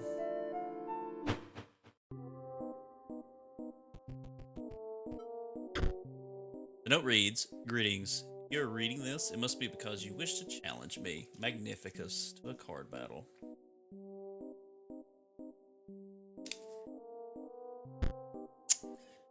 But in order to earn that privilege, you must first defeat my 3 graduate students." Act 2 is really about getting to know the world lore, in my opinion. I like the first part of Inscryption, but the second part of Inscryption, I like it too because I play Yu-Gi-Oh! And it reminds me of it. Okay. Welcome. Kills Coronis. As for their whereabouts, that is for you to discover. Sincerely Magnificus. Okay. Let's take a look around. Oh, there's a chest. There's a chest. The inside of the chest is covered in a sticky green goo, but you find a card pack. Magical card pack. Hover Mage. Strike an opponent. That's just a 1/1 with flying. Okay. Master Bleen. If you have a blue gem, sacrifice Master Bleen to draw 3 cards. Ruby Golem. We've already got Ruby Golems and Steel Mice. Okay. Was a locket. Monocle. You put it on. Okay. We are now wearing a monocle. Oh my gosh! It actually shows in our character too. Best game ever. Alright, so...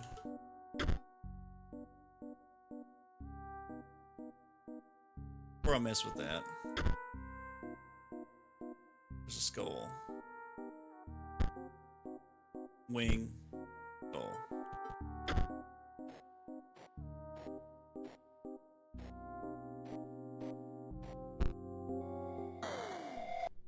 Flashbang. Oh, hello there.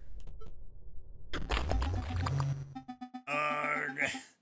The pain is unbearable. My organs are melting. Hey, this is the dude that was in the jar in Act 1. Do you see? Magnificus turned me into goo for my final exam. I just need to defeat one more challenger. Then I will earn my rightful place. My rightful place in the deck of the Master as one of his prized cards. Nothing will stop me. Brother, I'm gonna stop ye.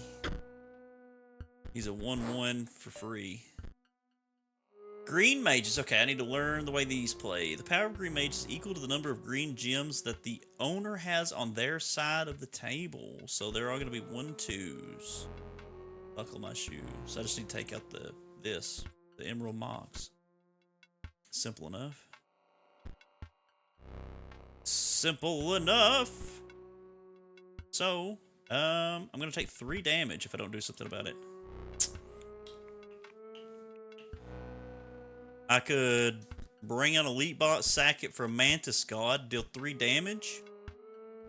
And then they'll come in and kill the Mantis God, leaving me with a Wolf and Elite Bot, and then I'll have 2 energy next round. Sack Elite Bot, the Wolf Cub, take out Emerald Mox, which will render them powerless.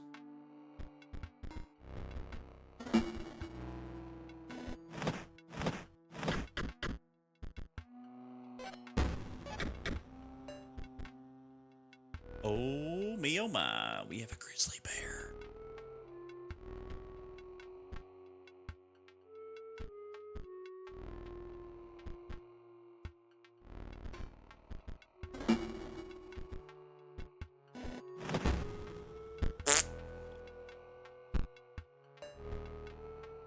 Okay. We're gonna do 3 damage to him, which will put us 1 away from winning.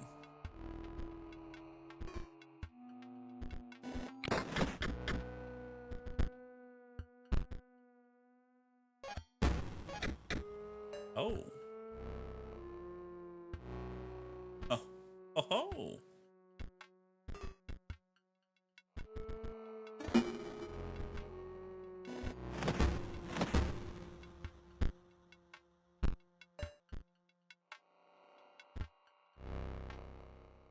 The spicy meat bot, it is. There's so many commercials, what I miss. Sorry about that. I've actually got my ads set up so that I want to think that you get more in a row, but they happen less often. I know you're not given much of a choice because you can't. I could turn them off for my benefit, but Twitch will still push them. Okay. So I'm going to deal 7 damage. I'm already 2 ahead.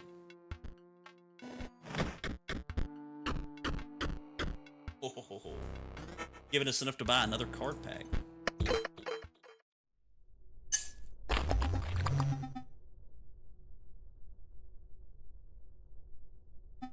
No, please, please.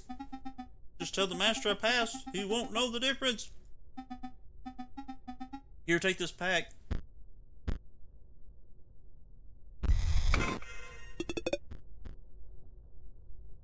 While Bleen's box is on the board, it provides a blue gem to its owner. Also, while Bleen's box is on the board, it provides a green gem to its owner. Okay.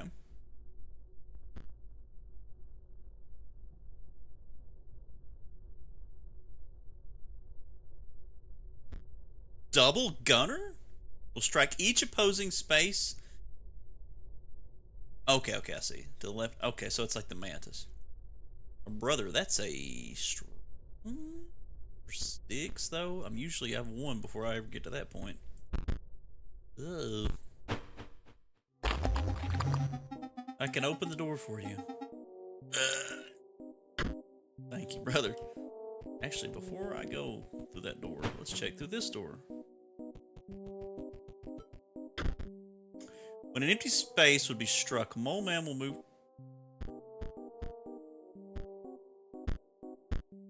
Oh, this is just like a thing that tells me all the cards that I've collected. And how many cards I haven't collected. Okay, so. Card catalog. Correct. I'm actually missing 2 free technology cards.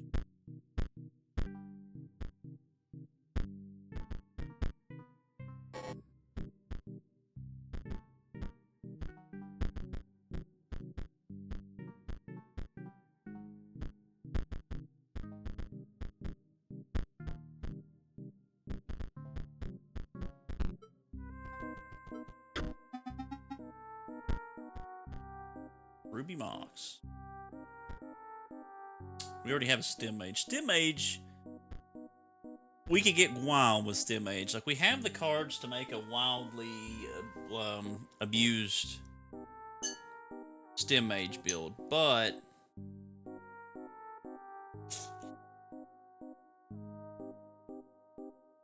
I recall correctly, you weren't super about achievements, but there's also one to complete the catalog if I'm wrong. I'm not, but it's not bad. Like, if there's one there, I'll get it. But I'm not a completionist. I'm more min-max, but not with achievements, if that makes sense. And I mean, I could... Where this is my first time playing this, I'm more about the experience. But, like, if this is my second playthrough, I would be abusing stuff so much harder that I've seen. Like, me and Berto were actually looking at... the energy conduit, because for 4 energy, just 4 energy, you would have unlimited energy. Assuming that that's how it works, you would have unlimited energy, because energy conduit says that if it's part of a completed circuit, your energy never depletes. So if you had that, and then you had a Stem Mage, you could just activate his, yeah, and he only costs 1 green mox. So you could take 3 of your energy. I mean, once you had unlimited energy, and I assume that the second that circuit's complete, you immediately have infinite energy. So then you could just summon the Mox module, and then Stem Mage. The problem is that you have to have those 4 cards to pull that off. You have to have those 4 cards either in your hand or in play just to be able to pull that off. Just gotta have room on the board and those in your hand, yeah. And that's 4 slots out of your 20 slots. Now, you could increase your odds of getting these cards by having multiple of them, yeah. Or having cards that allow you to search your deck for stuff. Assuming those exist in Act 2. I know they do in Act 1, but I don't know about Act 2.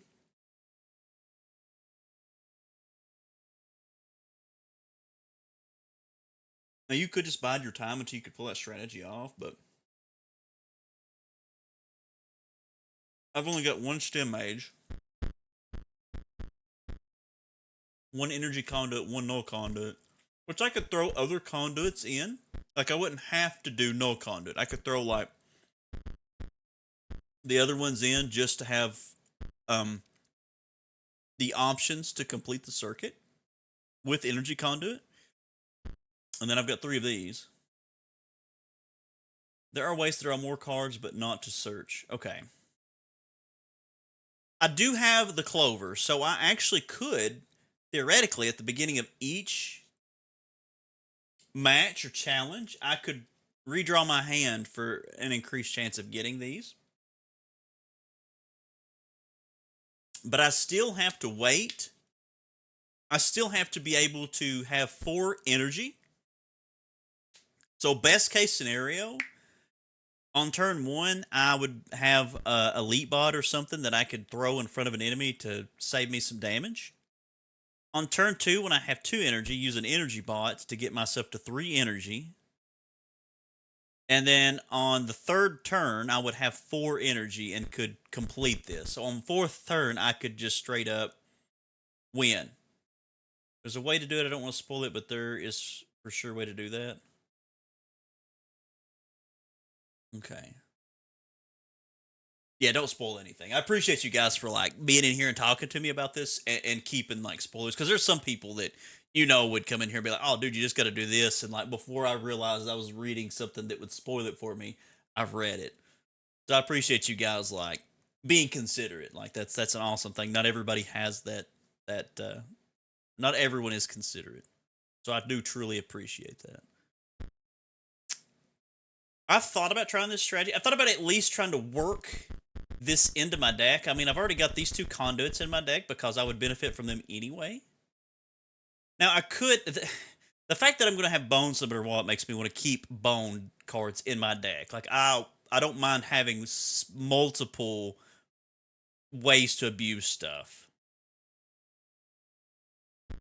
Now, I could get rid of something to bring out Mox module, or to put a Mox module in here. And then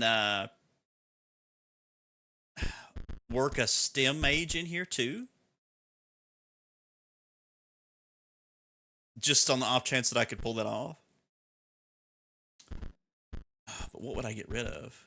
Because I've already got the Necromancer like busted set up in here, where you would have which I don't need Gravedigger for that, but just as soon as you get a Tomb Robber in, pay 1 bone to create a skeleton in your hand, and then you get a Necromancer in, where when another creature you own dies, it is returned to life and dies again immediately. You just constantly summon skeletons, destroy them with the little hammer, and they give 2 bones each. Assuming that works, they would give you 2 bones each, and I'm pretty sure that does. And I'm pretty sure, again, I've not confirmed it, but I'm pretty sure that's how Necromancer works, because that doesn't make any sense that when another creature you own dies, it returned to life and dies again immediately. Like, that would only make sense if you're getting the bones from it, why you would want that. So you could do this and then get a bones from your skeletons over and over and over and over and over again. And then if you have Bone Heap, you just pay 2 bones to increase the power and health by 1, and just do that infinitely. Would be the same thing as the Stem Mage setup, but with Bone Heap. So I could have 2 different viable like infinite game busted things in my deck.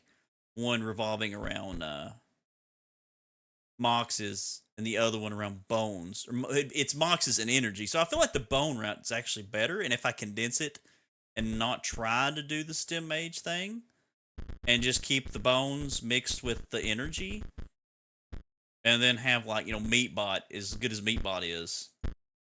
I mean, I can just use Meatbot to summon Grizzly Bears, and that's so crazy. I love that. I mean, Grizzly Bear is, I could just sack a Meatbot and instantly have Grizzly Bear.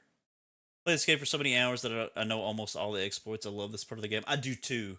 I've not actually had the opportunity to exploit any of the game-breaking exploits yet, except that the Act 1, the reason I beat it is I was able to upgrade. It wasn't even an exploit. It was just my player card, and I didn't use the ringworm thing. I didn't use any of that stuff, and I just managed to have a card that when it dies, it returns to my hand. And it's free, because it was like my first player card.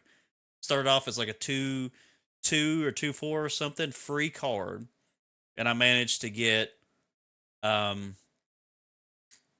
the unkillable thing where it returns to my hand when it dies, and then something else for it, and it just made it ridiculous. Okay, so I could throw another. I think I have another Meatbot. I can actually throw another meat bot in. I think I've got another meat bot.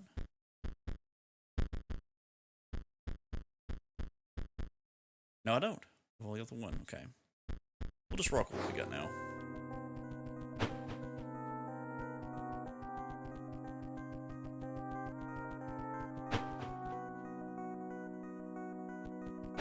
Oh, that confused me. Okay.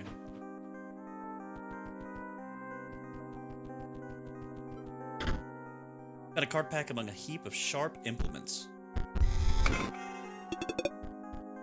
Master Orlu.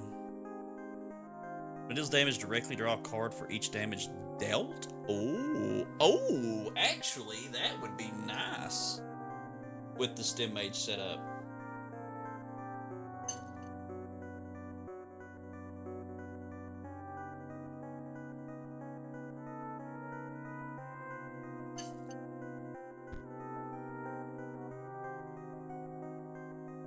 Gore Mage, pay 2 bones to increase the power and health of Gore Mage by 1.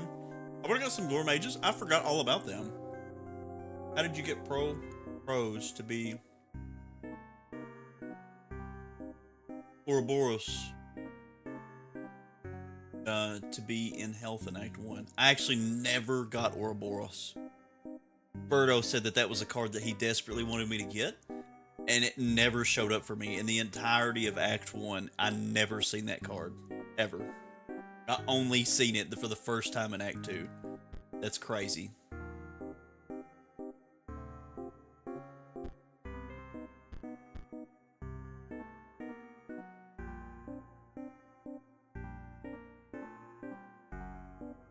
So I don't know anything about the Ouroboros card other than I read it briefly. Now I could use Gore Mage. He only costs 1. And then I could pay 2 bones to increase the power and health, and I do already have it set up to get infinite bones.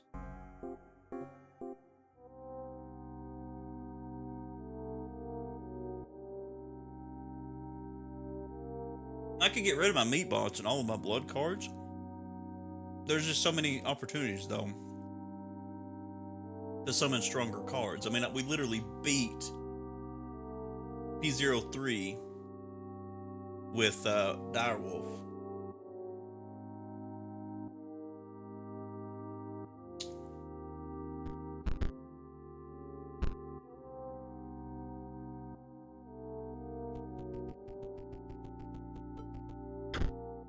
The dummy stares lifelessly back at you. Then suddenly it springs into motion. Oh dear. Okay. Practice Mage. Force Mage. If a creature would attack Force Mage, it does not. This makes me wonder. I've wondered about this sigil. If a creature would attack Force Mage, this creature, it does not. So does that mean that Force Mage is unkillable?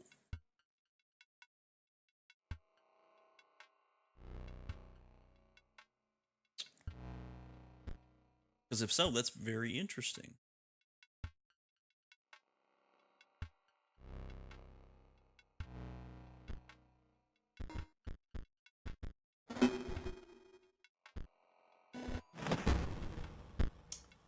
Wolf Cup transcends. Oh, hang on. There's a skull. Skull? Technically, no. There are ways like Sentry Bot that can deal damage without attacking. Okay, interesting. It's killable. It's just difficult to kill.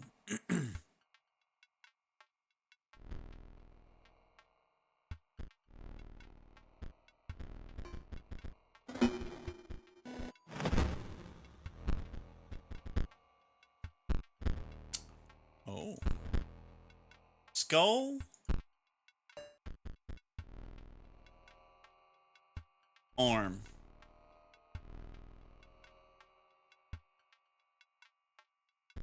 Skull and arm.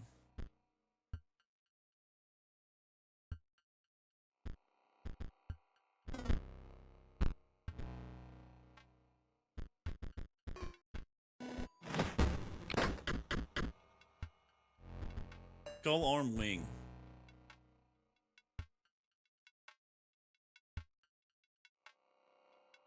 Just because I want to know. Skull arm wing. Okay, so the diagonal thing doesn't work. So it would have to be, like you said, it would have to be one of the abilities. I bet that's oof.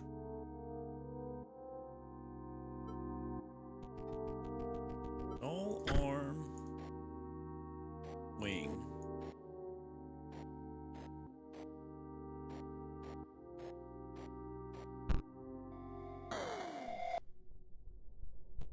Hello there. Yo, Kills Cross. Appreciate the follow. Appreciate it. Just imagine you are an ice cube slowly melting on a hot pan. Okay. Oh, I was only talking to myself. Pain of being a head impaled on a spear is...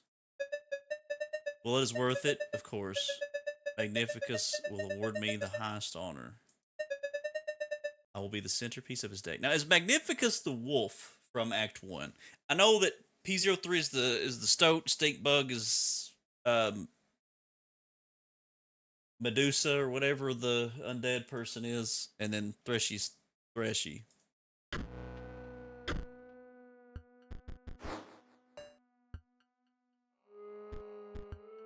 Mage Knight. Nailed it. Alright. If Mage Knight's owner controls no max cards, Mage Knight perishes. No mox cards. Okay. Just need to stomp him until we can destroy Ruby Mox. But a Ruby Mox is created in Ruby Golem's place. So destroy this without destroying Ruby Golem, and then that gets rid of Mage Knight. We've got Energy Bot, we have Energy Conduit, and we have Bone Heap. It actually... Ooh, I can't really... I actually can't play anything for once. Let's actually, you know what? Oh, okay. I can block some damage here.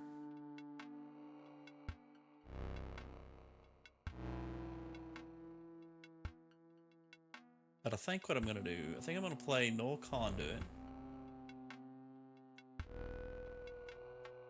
Stack it for Mantis God. Put Mantis God here. Deal 2 damage, so when he comes down and deals his 2 damage, we'll even out. And then Mantis God will take out Ruby Mox.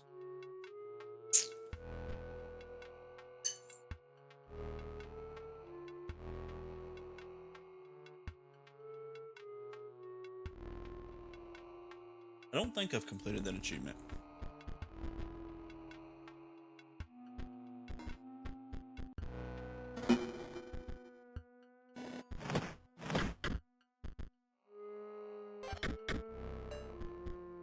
Like you, I've got hundreds of hours. Did the 66 with STEM mate.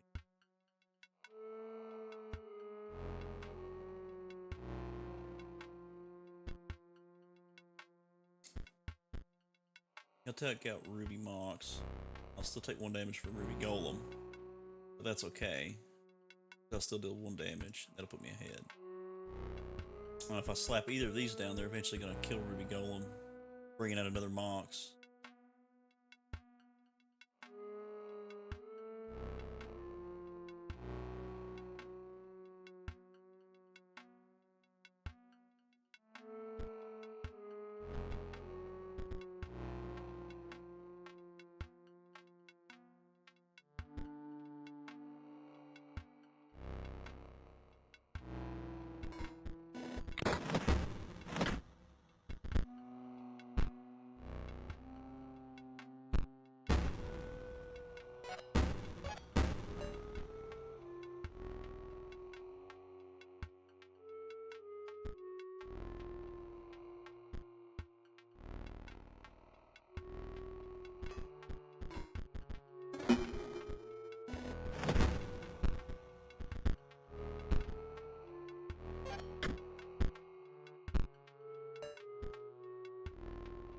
Oh, no, I gave up my meat bot. F. That's not good. That's not good at all, brother.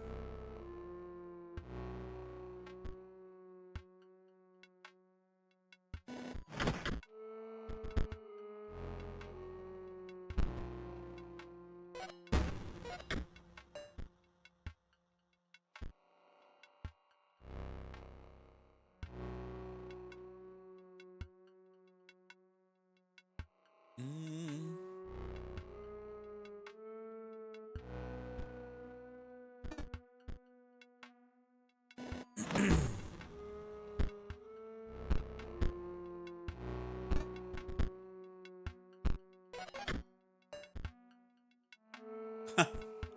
Now I get this. Wow.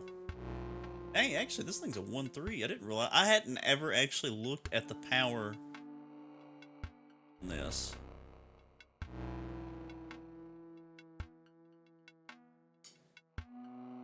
I actually place this right here as well.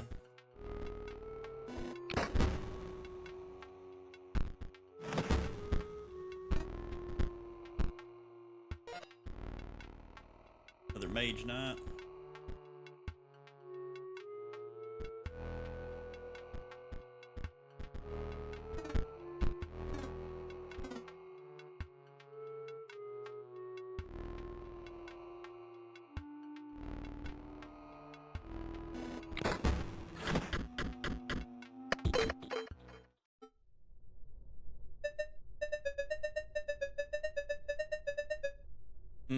Perhaps I will not be central to his strategy. I care not. He can use me as a chump blocker. I have mastered disappointment. Okay. Take this pack. I like how this person just owns that. I'm disappointing. It's okay. Junior Sage, a 1-2 for a triangle. Orange's Mox. While it's on the board, it provides a green gem to its owner. While it's on the board, it provides an orange gem.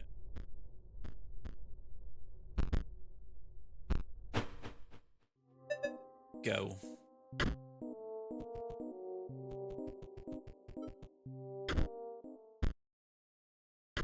Oh?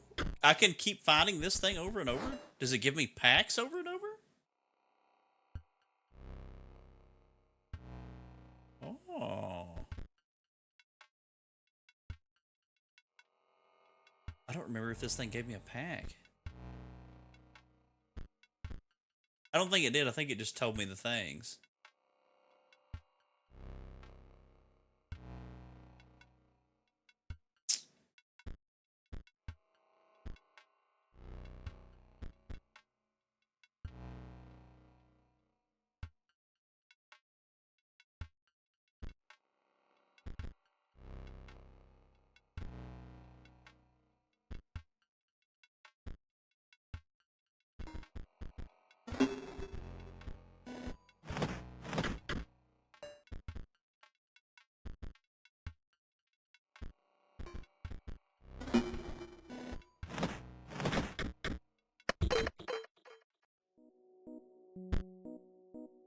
The dummy's hinges creak back in position and it returns to its lifeless stare.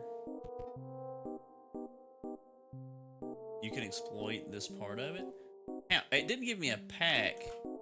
The only thing I can think of is that you could possibly get whatever you call from it. The card, the foils.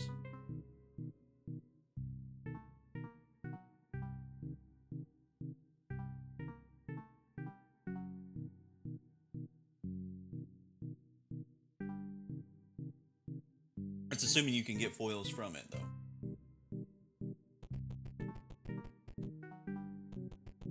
What's this? There's a hole. Oh. I should have known. I should have known.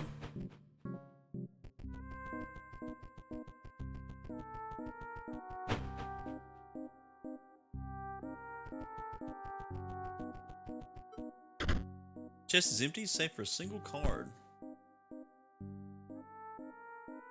A rabbit? You reach back in for more and notice a sigil where the card used to be. A wing. The infinite energy thing that you were talking about? With Sim Mage. Top sigils found by the greedy. Found by the pale. Or of hearing. Or by those who hear too easily.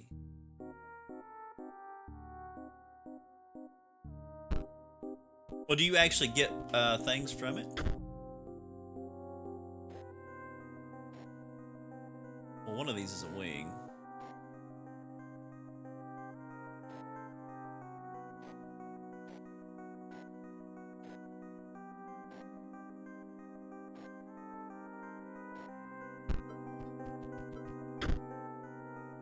Found by the greedy. Found by the pale.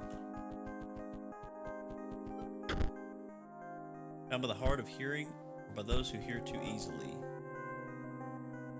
You get foils by packs. Okay, so that's the exploit there. I'm gonna assume pale means this. Greedy.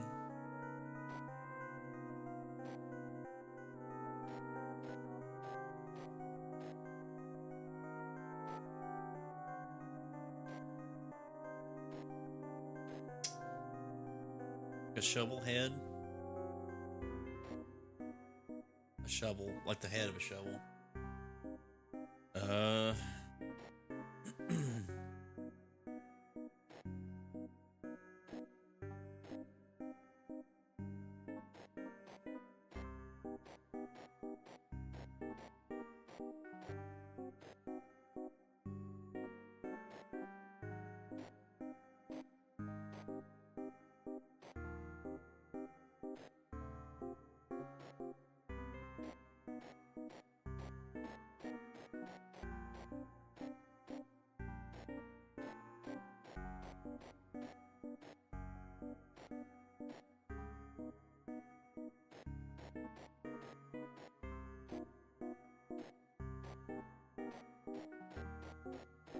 I don't know. Those don't make any sense to me.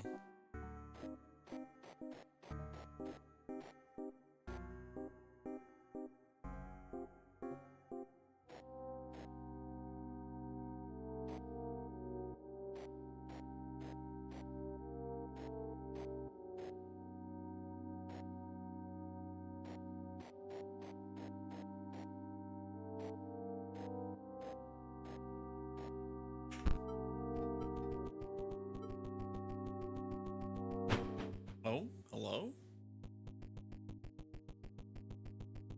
Okay, a skull. And a wing.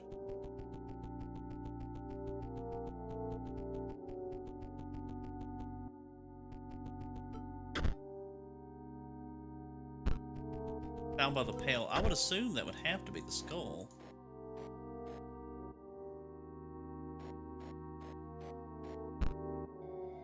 Okay.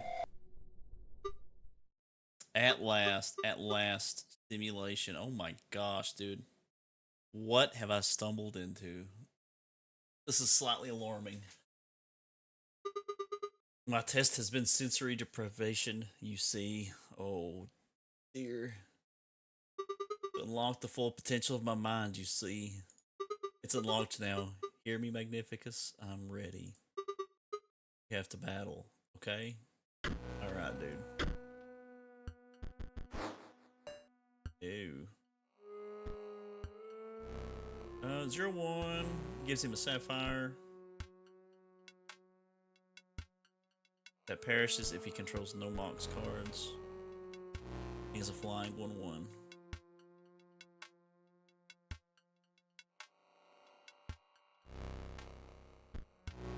We can.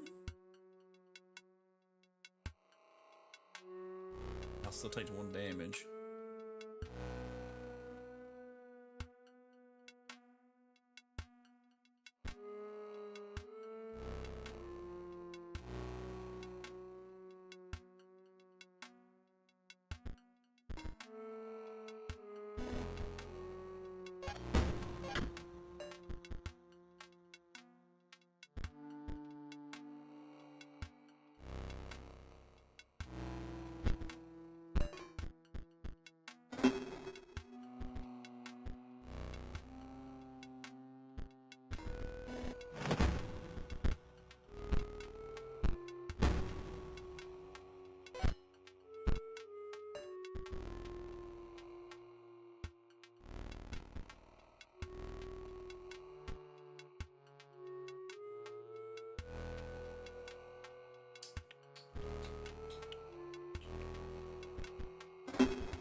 win.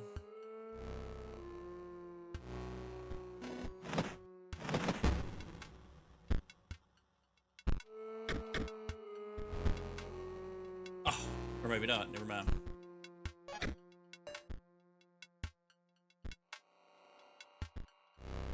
I thought we won.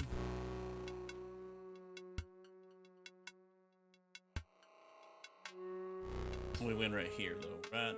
Yeah, that's 3 more damage. Okay.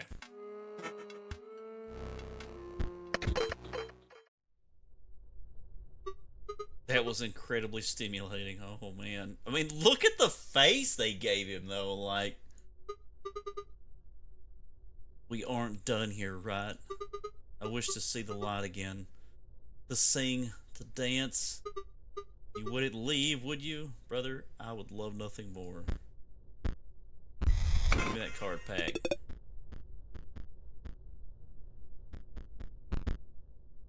Yeah, do the eyes. Later, brother.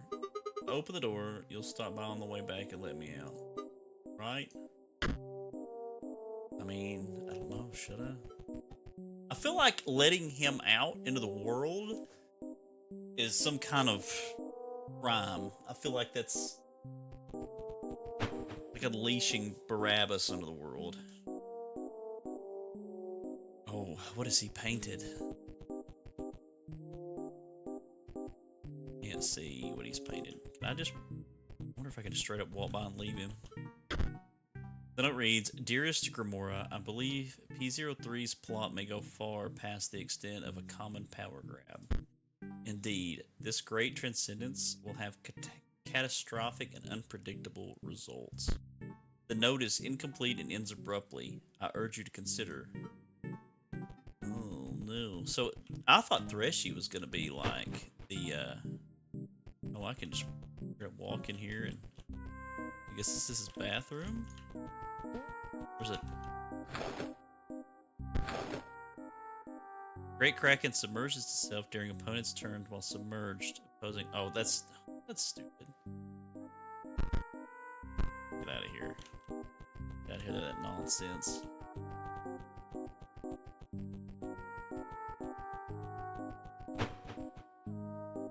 Alright. Brother, let's do this. Ah. You are here at last. How do my pupils fare? No matter. There are far more concerning issues at hand. Do you understand the canvas that you have been woven into? Nay, you are the brush, and the artist moves you with a terrifying mastery. I'm the artist. My character is the brush. My eye aches with premonition. The future is very, very grim. I think the deck is pretty well set up for this fight, actually. Good. First, we must battle. Okay. What is this music? I love this. This fight almost broke me on my first playthrough. I hated this guy. Okay. Alright. Well, you guys have me a little worried now. Behold, the brush of the scribes of magics. My pupils would die to be painted by it, and live forever as a card. But that is not the full extent of its powers. Oh no. Or who's this little guy dancing? This one needs some bleach? Dude, is he messing with my cards? Now for a bit of color.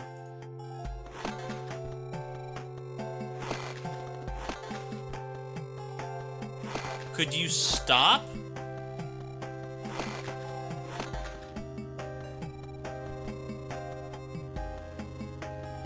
What has he done, my babies?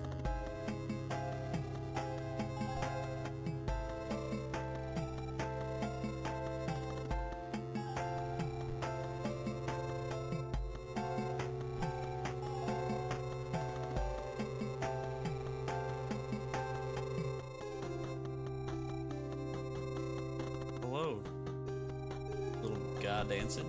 I wonder if I do tune, or if I click on the clover. if it'll give me my original cards or if he paints all of them too.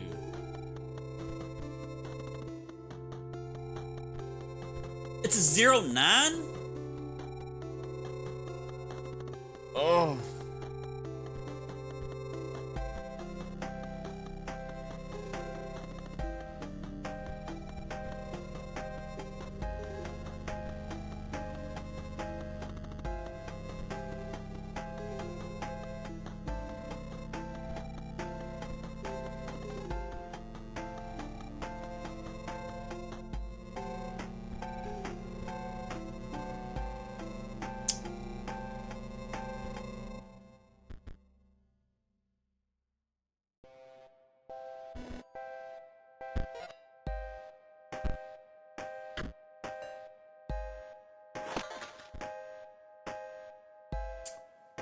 Oh.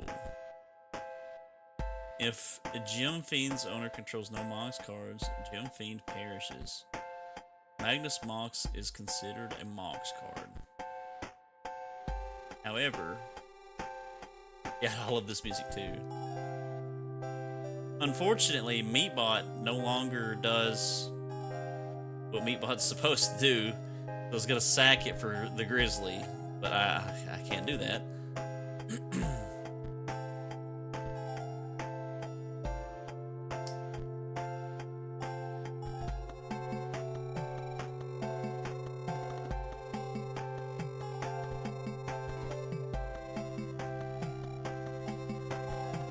I'm gonna take 1 damage here.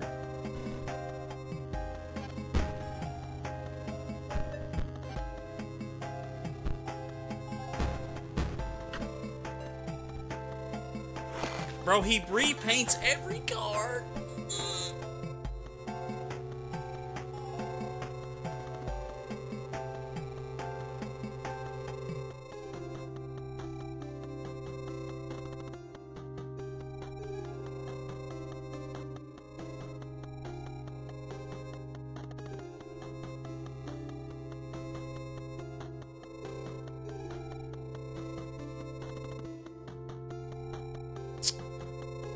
Let me cook, brothers.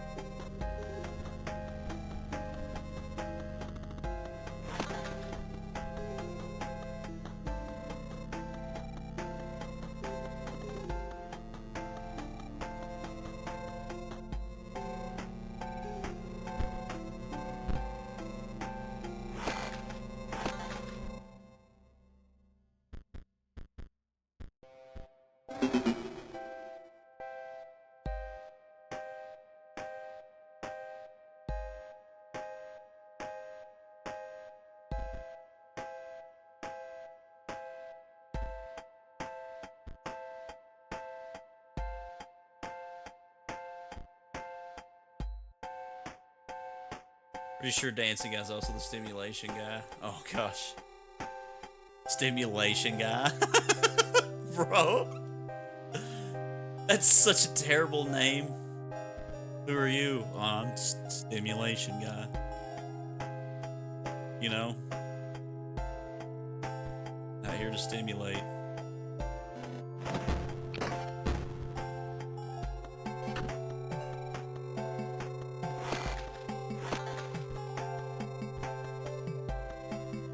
I'm gonna do 5 damage to him.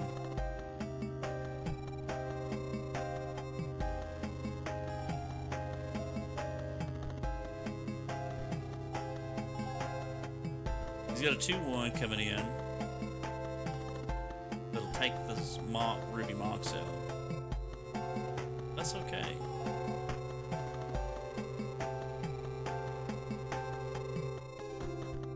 We'll replace it with another one.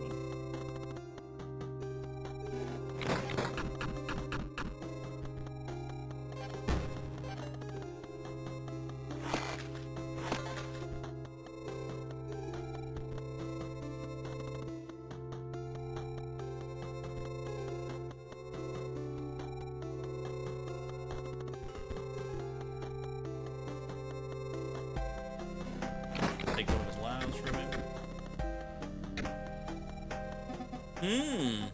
I must be slowing down with age. I may need to set my brush upon my own cards once again. Oh, so now he's gonna do it.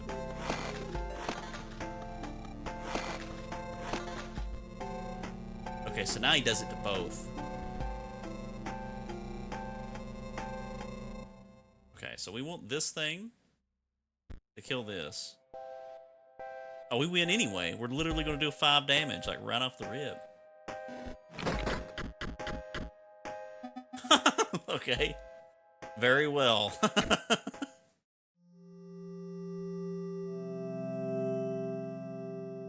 We've collected them all, boys.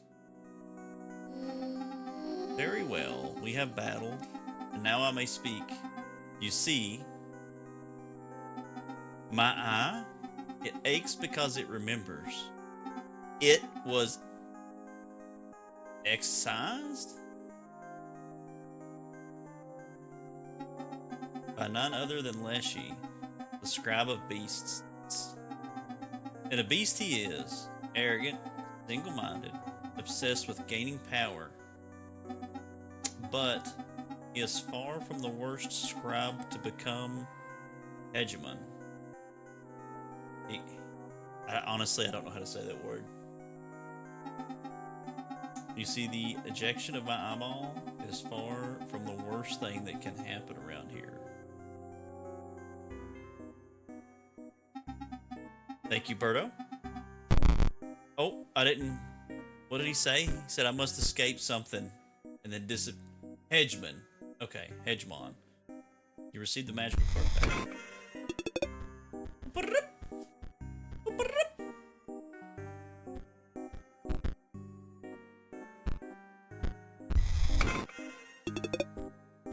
Ooh, Master Garage. Actually, we had him, don't we? He's a 2/6. We look at the painting now? No, we cannot. Everything changed in the bathroom after we defeated him. I mean, there's paint leading up to this. I feel like I need... There has to be something going on in here.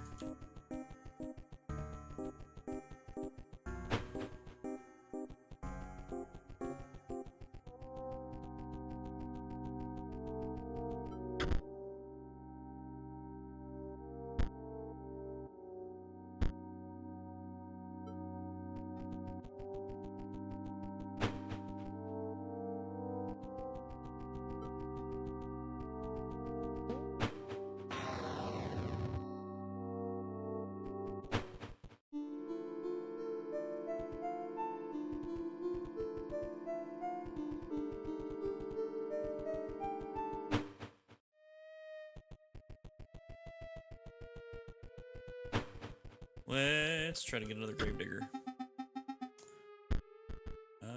Do we have a gravedigger?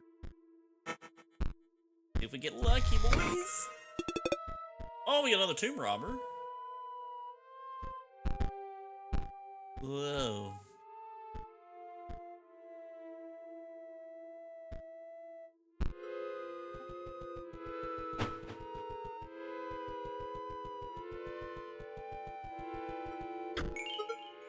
Go. I need to collect my thoughts. And I never did figure out what this thing's... What it does. A gust of foul-smelling air billows from the casket. You have no offering.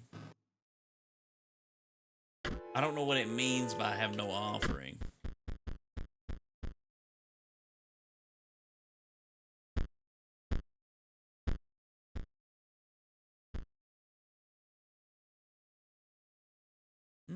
Maybe if I have over 20 cards in my deck. Can I have over 20 cards in my deck? I wonder. I can. Wow, okay.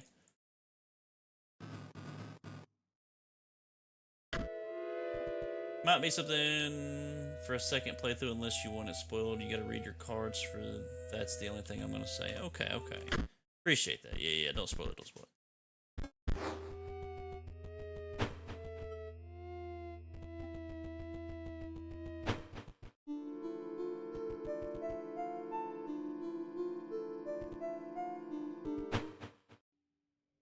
talked some smack about Leshy.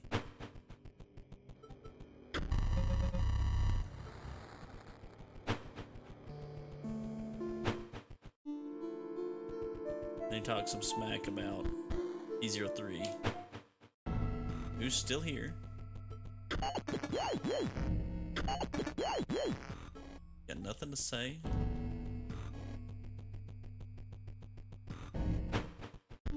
Nothing to say.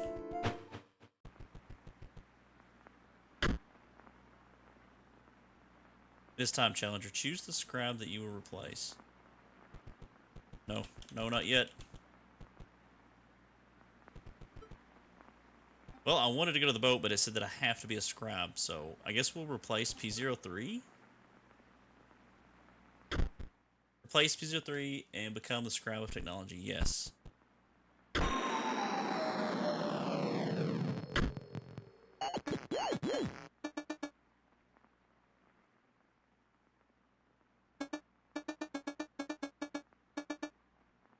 You actually picked me, great. I can skip past the part where they whine at me.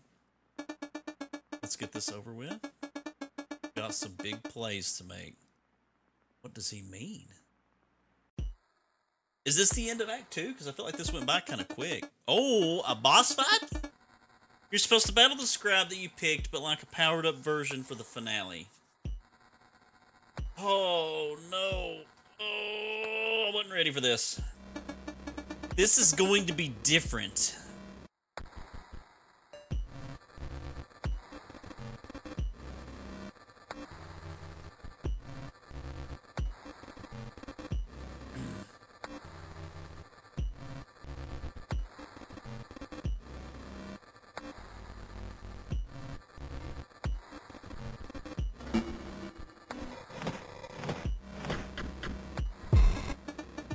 I'll just leave this here.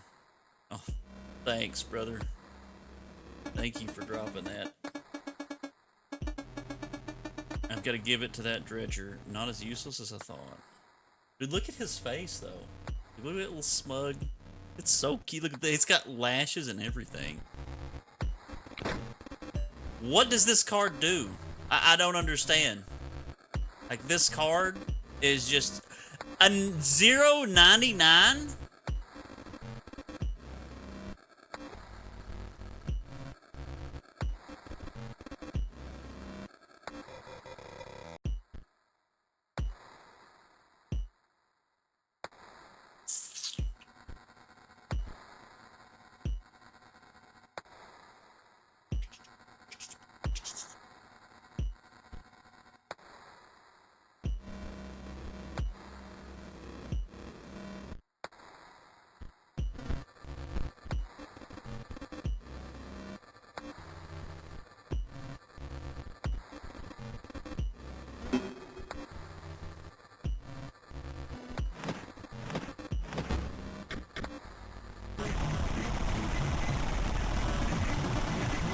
That's the ticket.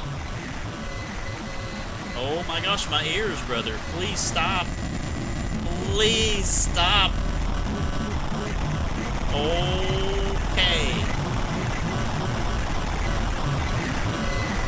Bruh.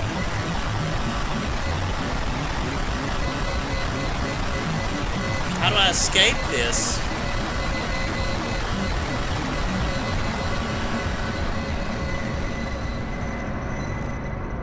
Did I beat him? What happened?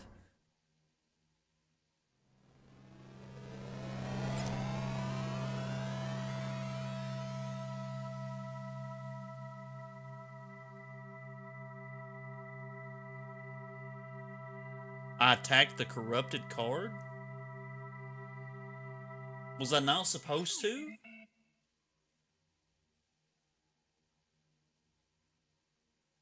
Was I not supposed to attack the corrupted card?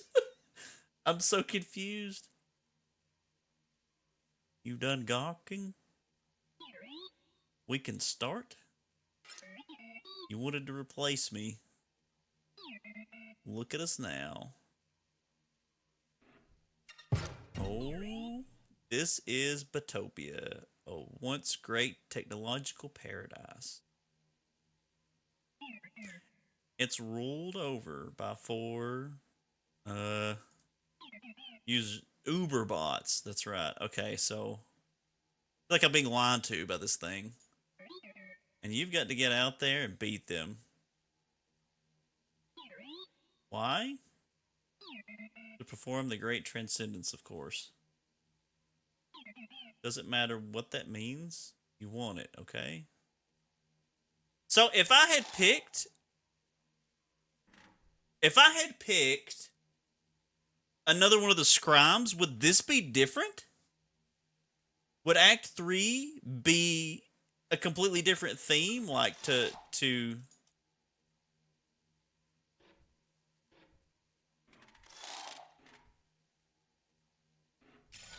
Oh, I am trapped, okay.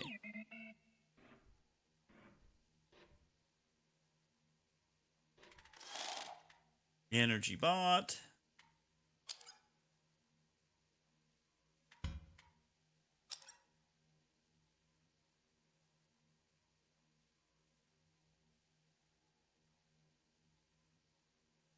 Oh, hey. Want to play again to find out? Good. Sniper bot? So there's new cards. You may choose which opposing space a card bearing the sigil strikes. Oh.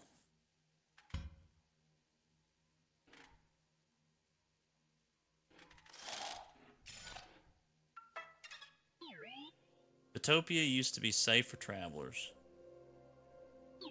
Now robots block all the major roads. Oh?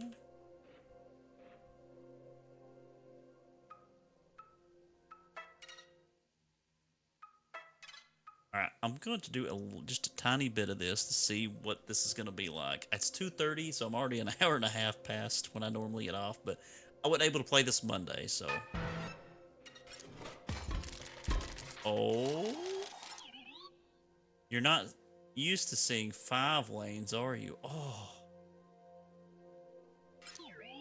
Leshy could never pull that off. Okay? What's this? What's this? What's this? That's my energy. Oh, okay. That's how much energy I've got. Cool. And I've got a hammer. Oh, okay. So it's the hammer, okay, from before. That's the end of the turn.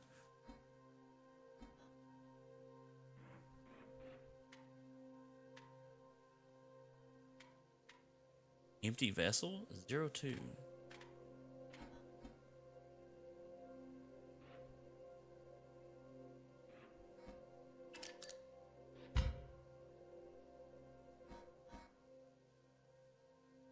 So you said basically this, your starter deck doesn't matter, but which scribe you choose to replace determines Act 3, I'm guessing.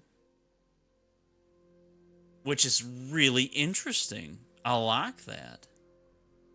What if I picked Leshy again? Would it have just been exactly like the prologue or whatever, or Act 1?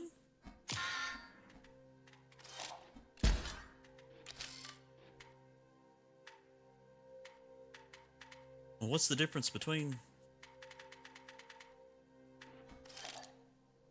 Oh, empty vessels.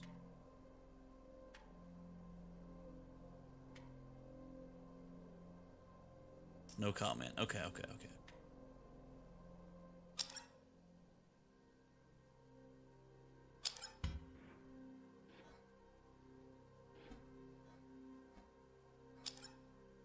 When a card bearing the sigil dies, the creature opposing as well as adjacent friendly creatures are dealt 10 damage. Okay.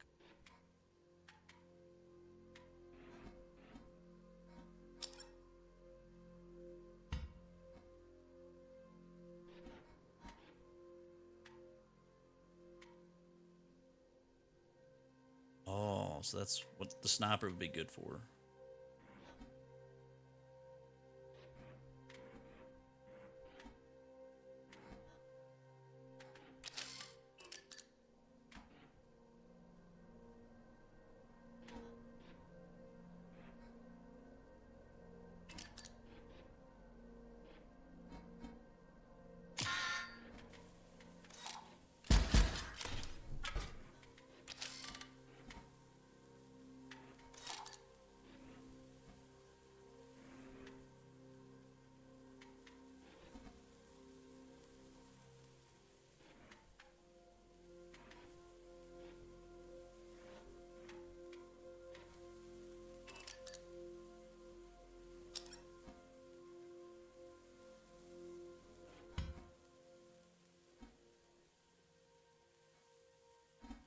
How do I choose, though? It says I get to choose.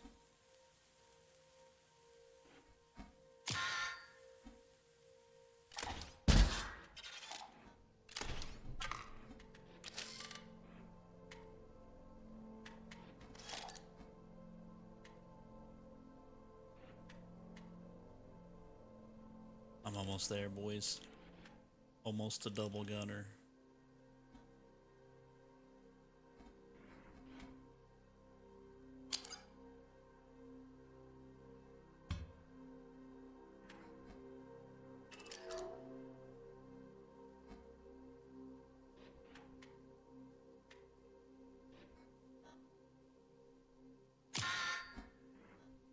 I choose one of these. Nope.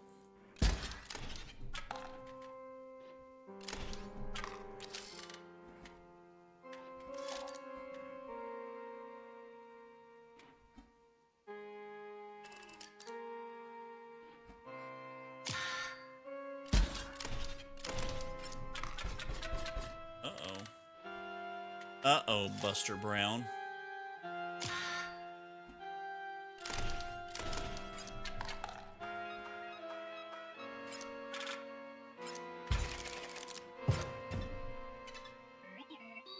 The best defense? Other bots. You carry a spark that can reactivate old bots. Add them to your deck, you know. Then they fight for you.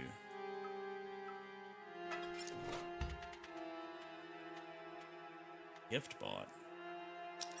When a card bearing the sigil perishes, a random card is created in your hand. That's awesome, but it's unpredictable. The creature opposing a card bearing the sigil gains 1 power. What?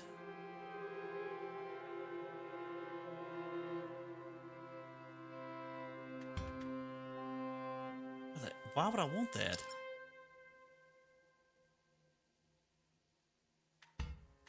Yes, that's what I'm saying.